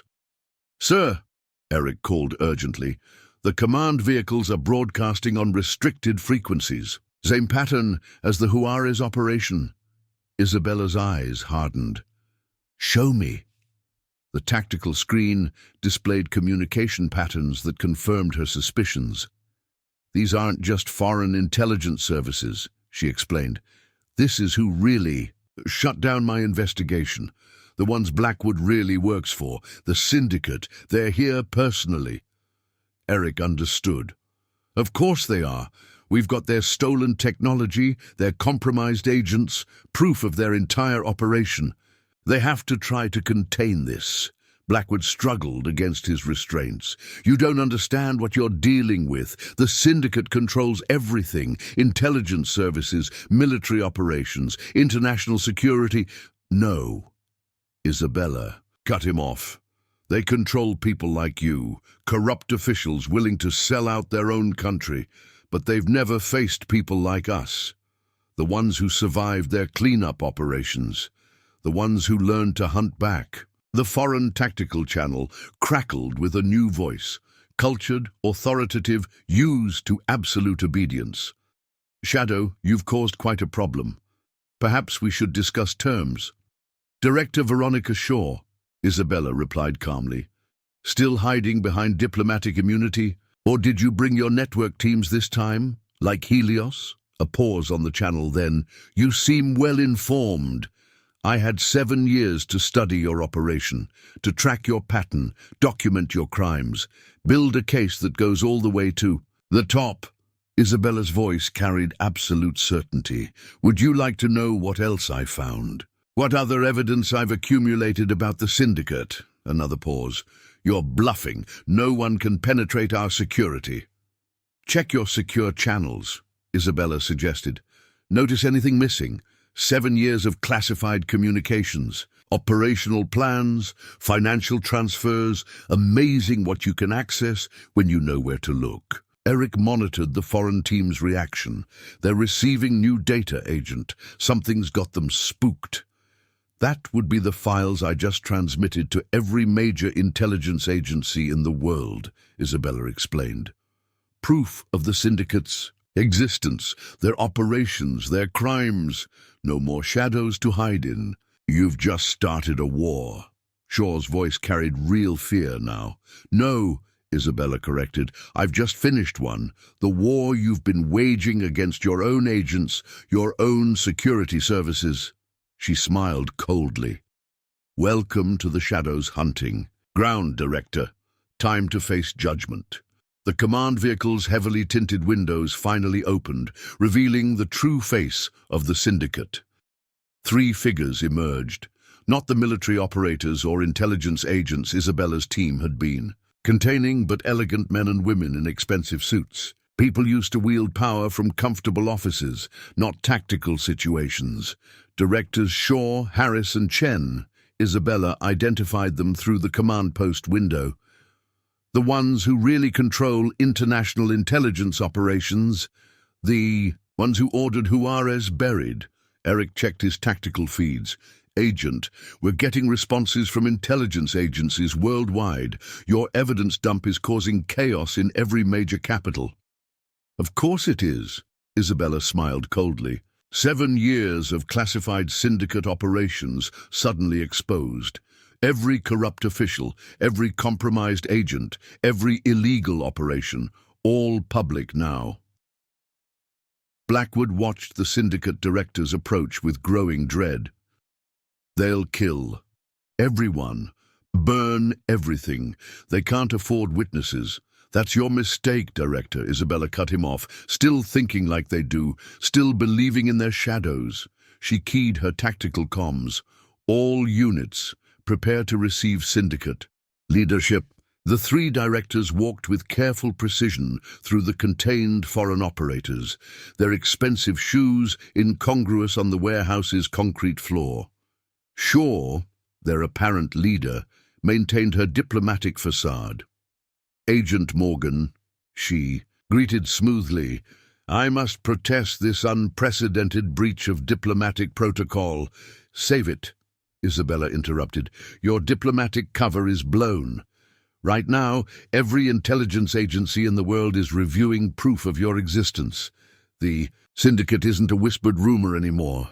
Harris stepped forward, his cultured voice carrying a subtle threat. You have no idea what you've done. The careful balance we maintain. You mean the balance of power you've stolen? Isabella's voice could have frozen flame. Using people like Blackwood to compromise security services, eliminating agents who get too close. We maintain order, Chen insisted. Control the flow of intelligence, prevent destructive conflicts. By selling classified technology to the highest bidder, Isabella displayed intercepts on the tactical screen. By trading military secrets between nations, Shaw's diplomatic mask cracked slightly. Agent, surely we can discuss this reasonably. Your evidence, while concerning, could be explained like you explained Helios. Isabella moved with predatory grace, making the director step back. Like Juarez? No more explanations. No more shadows to hide in. Through the command post windows, they could see more federal units arriving. Not regular tactical teams, but specialized units responding to Isabella's evidence release. The kind of operators who handled major international incidents. It's over, Isabella told the directors. Your network is exposed. Your corrupt officials are being arrested worldwide. Your carefully constructed shadow empire is falling apart. In real time. You don't understand what you're unleashing. Shaw's voice held real fear now. The chaos when these secrets emerge. I understand perfectly. Isabella's smile was terrifying in its calm. I understand you've spent decades manipulating intelligence services, compromising agents, eliminating anyone who threatened your power. Now those same agents are coming for you. Eric monitored global communications. Agent, we're getting confirmation. Intelligence. Agencies worldwide are moving on syndicate facilities. Arrests being made at the highest levels. Impossible, Harris whispered. Our security was compromised the moment you tried to eliminate me in Juarez, Isabella explained. You see, that's the problem with people who think they're untouchable.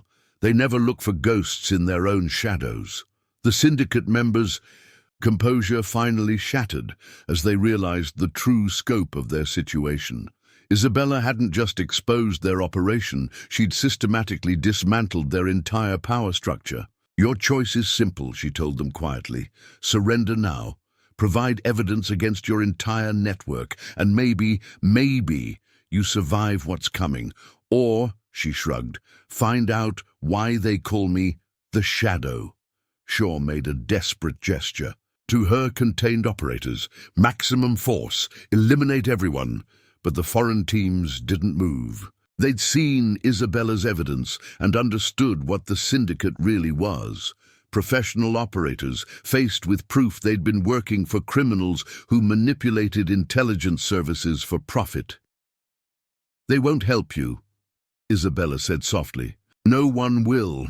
Welcome to judgment, directors. The ghosts you created are coming home to haunt you. The syndicate's reign was ending, and the Shadow's hunt was almost complete. 7 days after the syndicate's fall, Isabella Morgan stood on her ranch porch watching the Arizona sunset.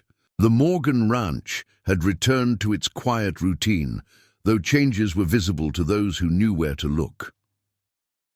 More reports from the International Task Force, Michael said, joining her with coffee. They're still finding syndicate connections, still exposing corrupt officials. They will for years, Isabella replied, accepting the cup. The syndicate's shadow empire reached everywhere, built influence in every agency, every service, every level of power. Her phone buzzed, Eric sending another update. The young operator had accepted a position coordinating between agencies, helping process the mountain of exposed evidence. 4 more syndicate facilities were secured. Another dozen sleeper agents identified. 2 more hidden accounts were frozen. She smiled slightly. The dominoes keep falling. Michael studied his sister's face in the fading light. "Do you miss it? The hunt?" "No," Isabella said after a moment. "The shadow did what it needed to do. Exposed the corruption, burned away the shadows. Now it's time for others to carry that work forward." Through the evening air came the sound of approaching vehicles. Not the threatening rumble of diamondback SUVs this time, but the quiet efficiency of federal transports. Davis emerged from the lead vehicle, followed by tactical teams carrying folders, tablets, documents requiring the Shadow's expertise. "Sorry to interrupt your retirement," Davis said as they reached the porch. "Again, but we need your insight on some new evidence." Isabella nodded toward the ranch house. They moved inside, spreading materials across the kitchen table that had once hosted family dinners. Now it serves as an impromptu command center for coordinating international justice. Syndicate operations exposed in 12 more countries, Davis reported, displaying data. Each revelation leading to more corrupt officials, more compromised agents, more hidden facilities, like pulling threads, Isabella observed, studying the evidence. Each connection reveals more of the tapestry they wove. Eric's voice came through the conference call setup. "Agent, we're seeing patterns matching Helios Juarez' other operations where they eliminated witnesses." "Of course," Isabella nodded. "They use the same protocols everywhere. The same methods for hiding evidence, silencing witnesses, burying truth." Through the windows, they could see more vehicles arriving, representatives from various agencies, each bringing their own pieces of the expanding investigation. The syndicate directors were talking, each trying to make deals, offer evidence, save themselves from justice. "Let them talk." Isabella's smile was cold. "Let them expose every operation, every conspiracy, every crime they committed. Let them tear down everything they built trying to save themselves." Davis checked her tactical tablet. Multiple jurisdictions preparing cases, international courts coordinating prosecution. Everyone wants their piece of justice. As they should, Isabella studied the evidence spread before her. The syndicate didn't just corrupt American intelligence. They manipulated every service, compromised every agency, betrayed every oath of loyalty. "Agent," Eric reported through the conference line, "we're getting more confirmations. Syndicate operations tied to weapons trafficking, technology theft, international security breaches. The shadows keep burning away. Every revelation exposes more corruption, more manipulation, more betrayal of trust." Michael brought coffee for everyone as they worked through the evidence. He'd adapted well to his sister's true nature, understanding that some duties never really ended. "The Diamondback leadership is also cooperating," Davis added, "revealing their connections to syndicate operations, their role in weapons trafficking, their part in the larger conspiracy." Isabella nodded, remembering the cartel that had unknowingly helped expose an international shadow empire. "Everyone talks eventually. When the shadows burn away, truth finds its way into light." Through the evening, they coordinated responses to new evidence, each revelation leading to more investigations, more arrests, more justice being served. "The ripples will continue for years," Davis observed as they prepared to leave. "Maybe decades. The syndicate's influence reached everywhere." "Good." Isabella's voice was firm. "Let every corrupt official wonder when they'll be exposed. Let every compromised agent face consequences. Let every shadow burn away." In time, the federal teams departed as night fell over the Arizona ranch. But they'd be back, bringing more evidence, more connections, more threads to unravel. "The work continues," she said quietly, watching the stars emerge. "There will always be shadows to burn away, always be truth needing light, always be justice requiring service." The Morgan Ranch had returned to its peaceful routine, but it had also become something else, a place where hunters gathered to coordinate, where evidence was analyzed, where truth was pursued. Isabella Morgan had built her quiet life here, hiding. The ghost she'd been. Now she'd built something else, a legacy of justice, a network of truth-seekers, a force for burning away shadows. The shadows hunt was complete, but its impact would continue echoing through intelligence services worldwide, as decades of corruption faced the light of justice. And if new shadows tried to rise, if corruption attempted to rebuild, if darkness threatened to return, well, there was always a ghost watching. Always hunters ready to pursue truth, always justice waiting to be served. Isabella smiled as the Arizona night deepened. She had found her balance between the quiet rancher's widow and the legendary shadow, between personal peace and duty's call, between retiring from the hunt and helping others pursue justice. The syndicate's shadow empire had fallen, but the work of maintaining light, of preserving truth, of serving justice, that work would continue through the hunters she'd trained, the network she'd built, the legacy she'd created. In the end, that was the shadow's greatest victory, not just exposing one conspiracy, but creating a force that would continue burning away shadows wherever they tried to hide. Isabella Morgan returned to her ranch life, but her impact lived on in every exposed corruption, every served justice, every truth brought to light. The shadow had completed its hunt, but its legend would endure, reminding those who'd hide in shadows that justice eventually finds its way into light, that truth eventually burns away all darkness, that some shadows hide hunters, not just prey. 1 month after the syndicate's fall, the Arizona summer heat had given way to the gentler warmth of early autumn. The Morgan Ranch stood peaceful in the morning light, its weathered structures a testament to endurance against both the elements and more human threats. Isabella stood in what had once been her brother's study, now transformed into an operations center unlike any found in official intelligence buildings. The room's walls were covered with digital displays showing ongoing operations worldwide, while secure communications equipment hummed softly in the background. The Senate Intelligence Committee is requesting your testimony again, Michael said, entering with 2 mugs of coffee. His role had evolved from accountant to coordinator, managing the increasingly complex logistics of what the intelligence community had begun calling the Shadow Network. Isabella accepted the coffee with a slight smile. Tell them what we've told them before. I'll provide written statements only. They're persistent, Michael replied, especially now that 3 more cabinet-level officials have been implicated in syndicate operations. They should be. Isabella sipped her coffee, studying the central display where red markers indicated ongoing operations. The corruption went deeper than anyone expected. Her secure phone buzzed, Eric's private channel. The young operator had become one of her most trusted lieutenants, coordinating field teams across 3 continents. Ma'am, we've secured the Santiago facility. Files intact. Another 12 syndicate operatives in custody. Any sign of Director Chen? Negative, Eric replied. But we found evidence he passed through 4 days ago. We're tracking his movement patterns now. Isabella nodded, unsurprised. Of the 3 syndicate directors, Chen had proven the most elusive, using old-school tradecraft that avoided digital surveillance.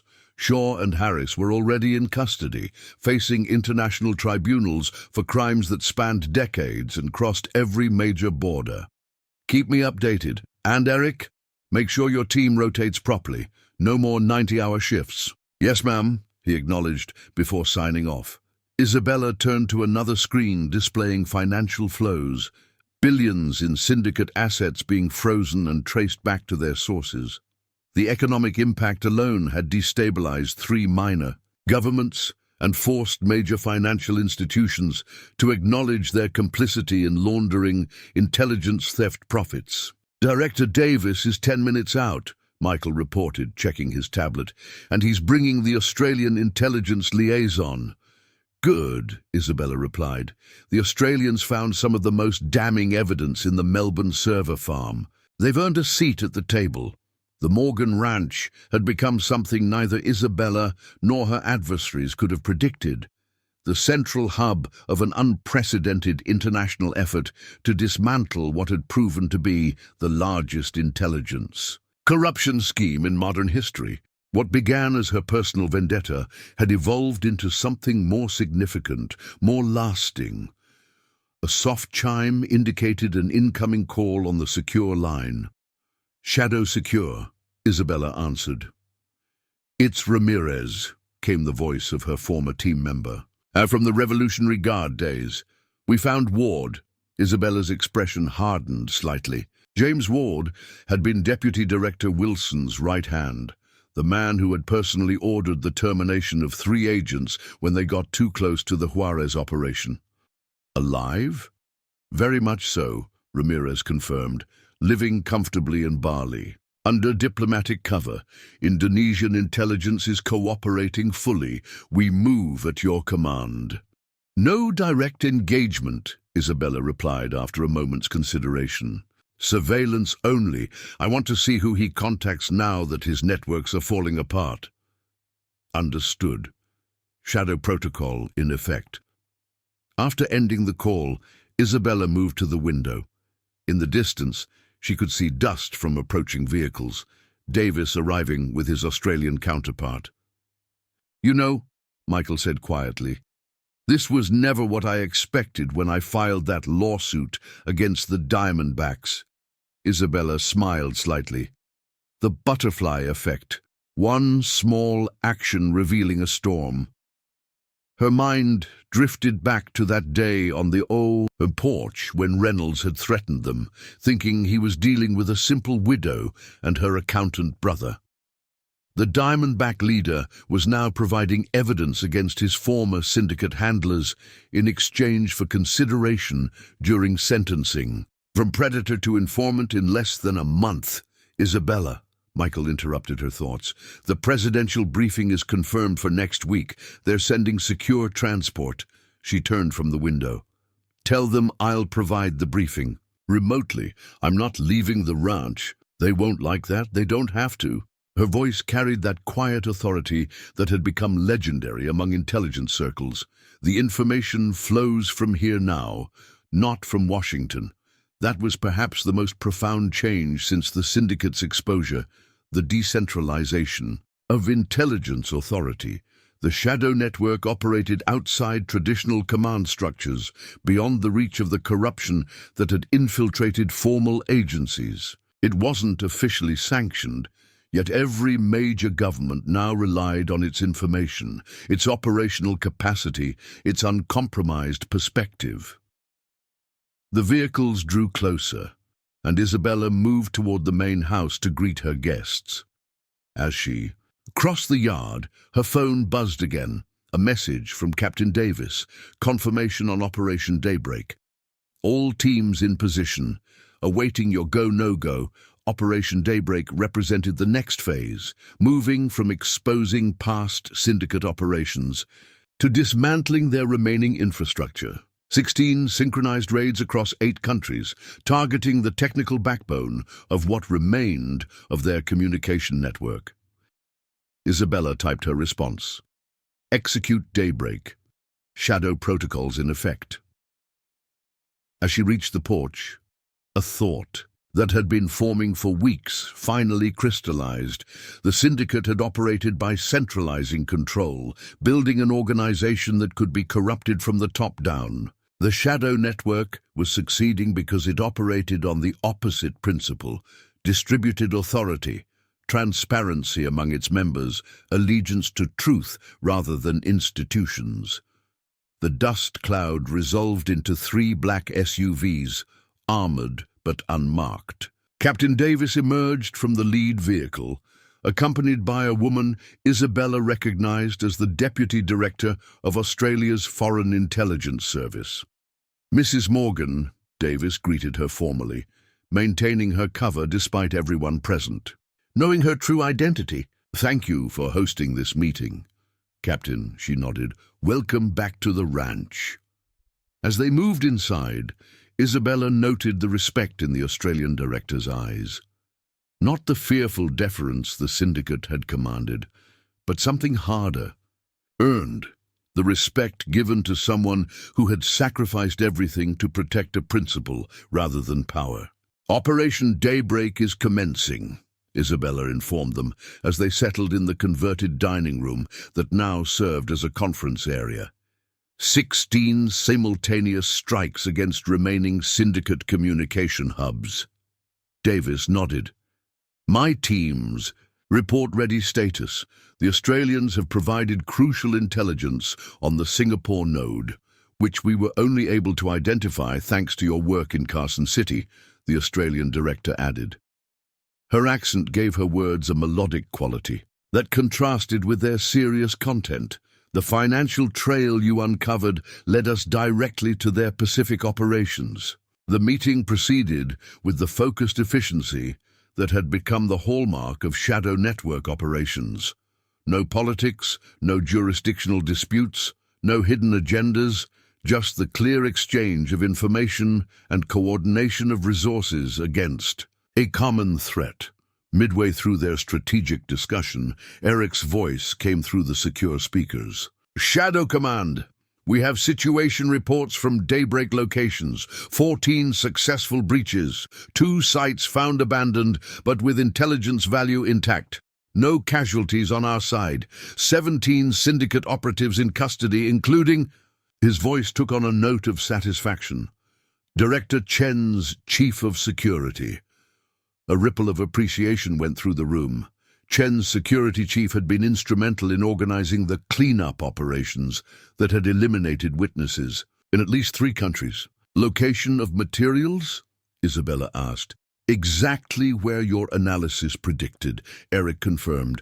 "Hidden in commercial shipping containers marked for agricultural equipment. Contents match the manifests recovered from Carson City." Isabella exchanged glances with Davis. Another piece of the puzzle falling into place.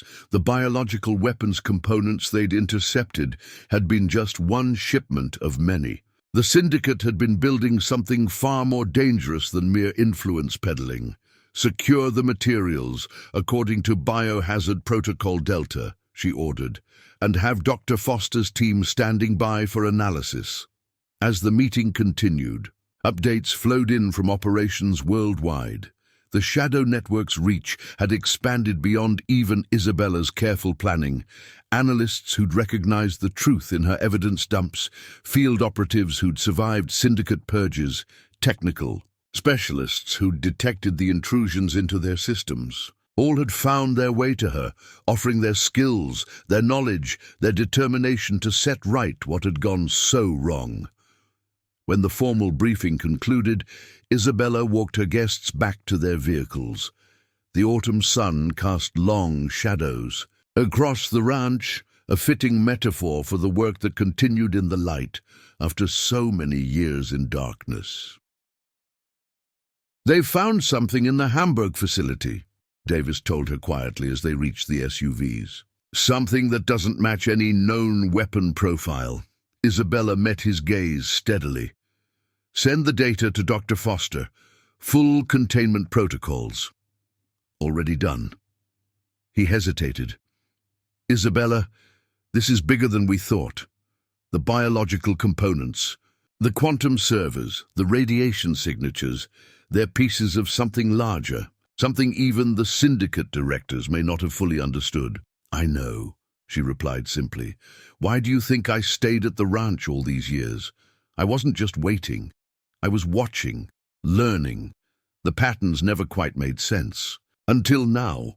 As the vehicles departed, Isabella returned to the operations center. New data was flowing in from the Hamburg facility. Complex molecular structures, genetic sequences, technical specifications for equipment that didn't appear in any official database. Michael joined her as she studied the incoming information. "What are we looking at?" "The real reason behind everything," Isabella said softly. "Why the syndicate needed the border routes. Why were they willing to burn their own intelligence operations as distractions? Why do they recruit military specialists like Reynolds? She zoomed in on a molecular diagram, highlighting a sequence that Dr. Foster had flagged. They weren't just building weapons or stealing intelligence. They were creating something new, something that would change the balance of power permanently.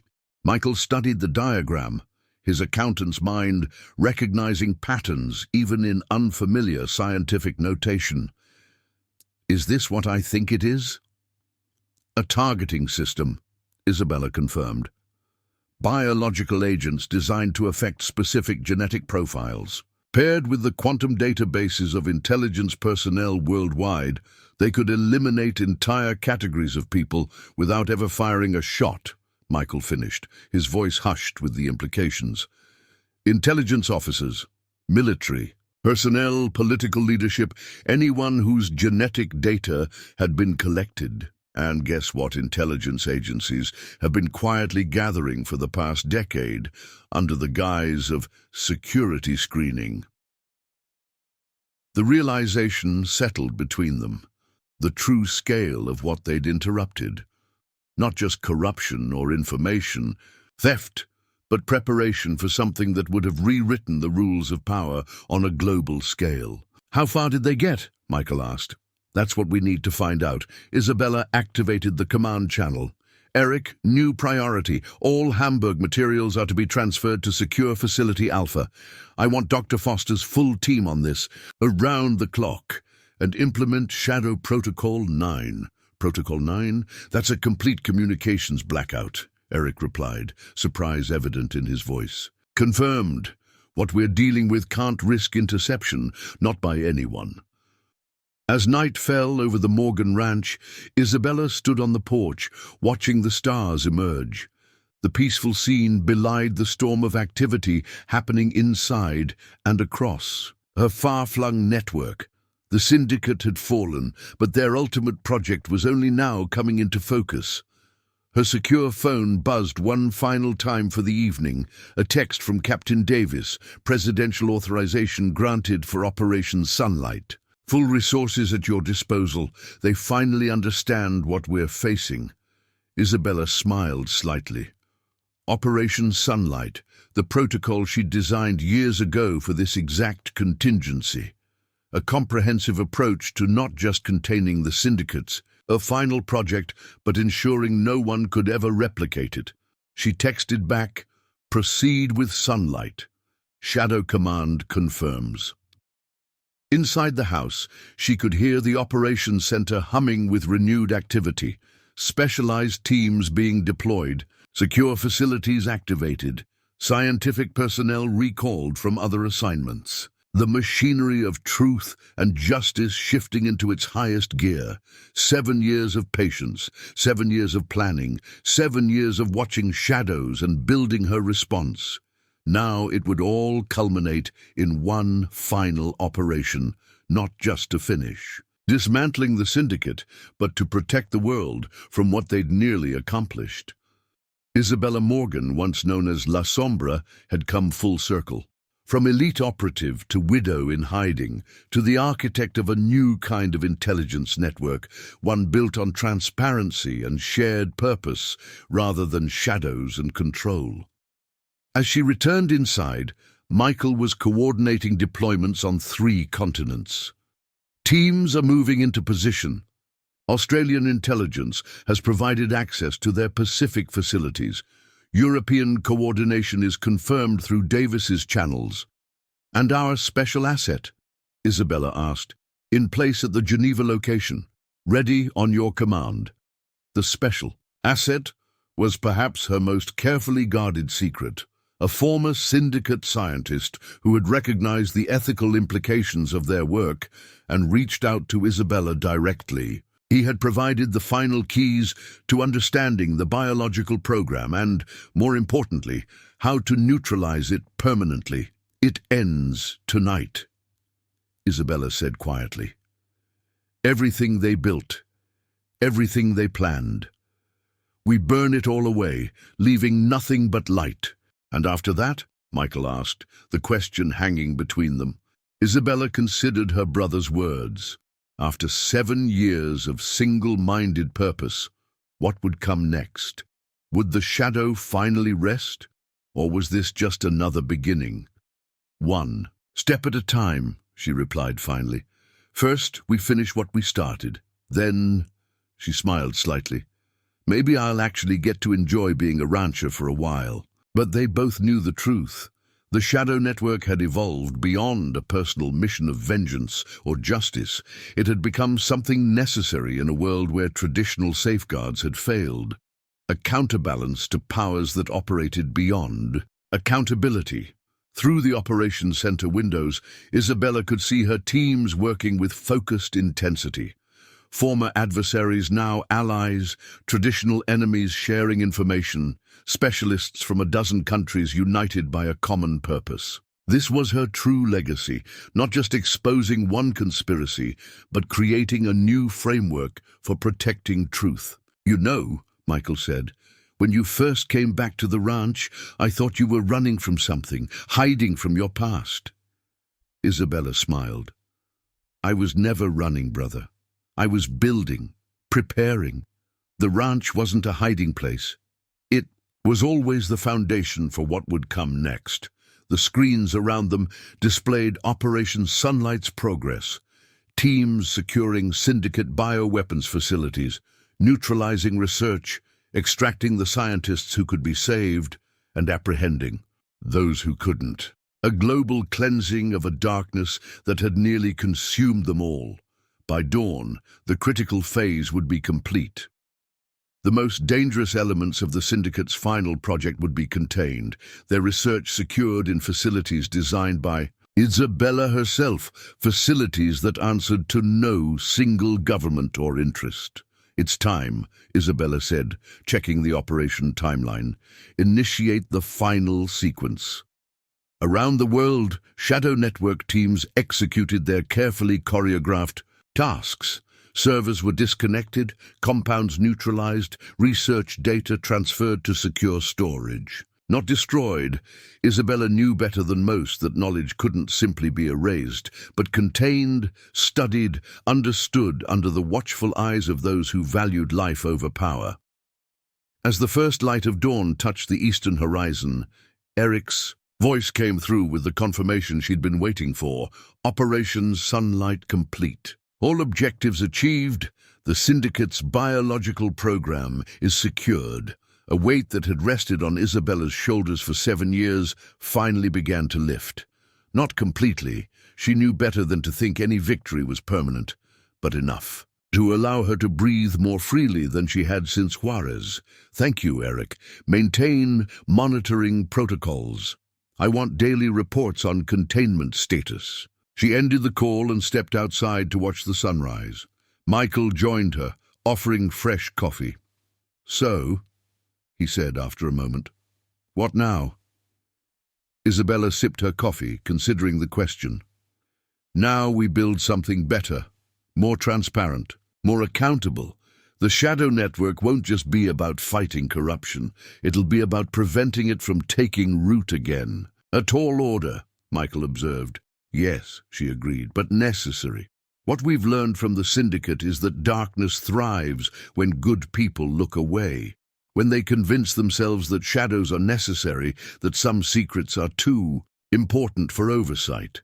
The morning light strengthened, illuminating the ranch that had become the unlikely center of a global transformation, not just in intelligence operations, but in the fundamental approach to truth and security.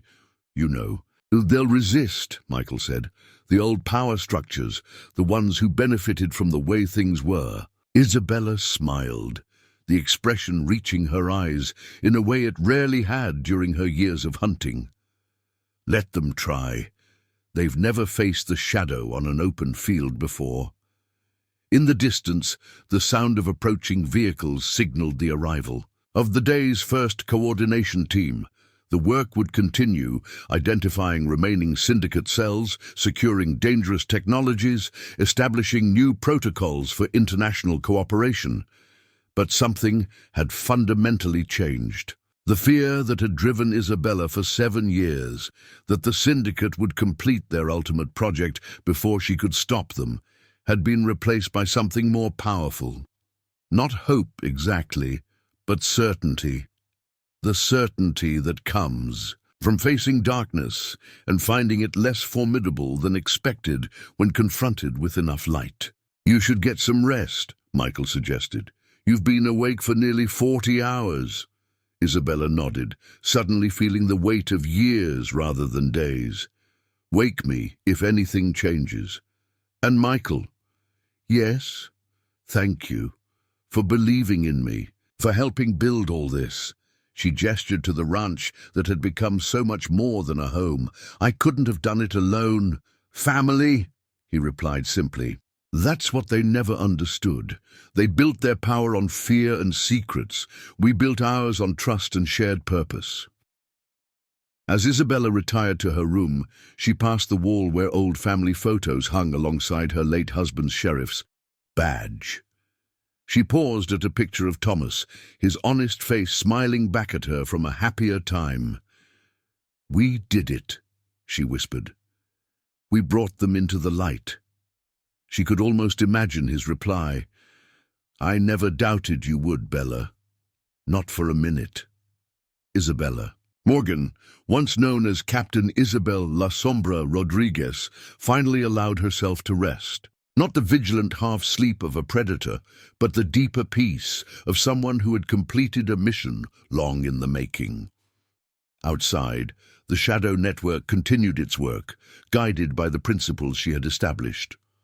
The hunt was over, but its legacy was just beginning, a new approach to truth and justice that would operate in daylight rather than darkness.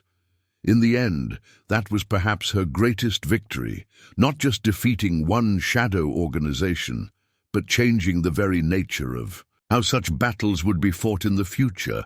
No more ghosts, no more shadows, just the clear light of accountability shining on all who would abuse power. The shadow had completed its final mission, transforming from a weapon of vengeance into a shield of protection. And Isabella Morgan had come home at last, not just to her ranch, but to the purpose that had always defined her, standing between innocents and those who would harm them, no matter the cost. In Santa Rosa, people would eventually forget the threat the Diamondbacks had posed. They would rebuild their community, strengthen their connections, perhaps even tell stories about the quiet widow who had somehow stood against forces that would have consumed them all. But in the halls of power around the world, a new whisper had begun, not of the syndicate and its far-reaching control, but of the shadow and its unwavering commitment to truth. Those who continued to operate in darkness would do so knowing that someone was watching, someone was waiting, someone was ready to bring their deeds into the light, and that, in the end, was deterrence enough. Up next, you've got two more standout stories right on your screen. If this one hits the mark, you won't want to pass these up. Just click and check them out. And don't forget to subscribe and turn on the notification bell so you don't miss any upload from us.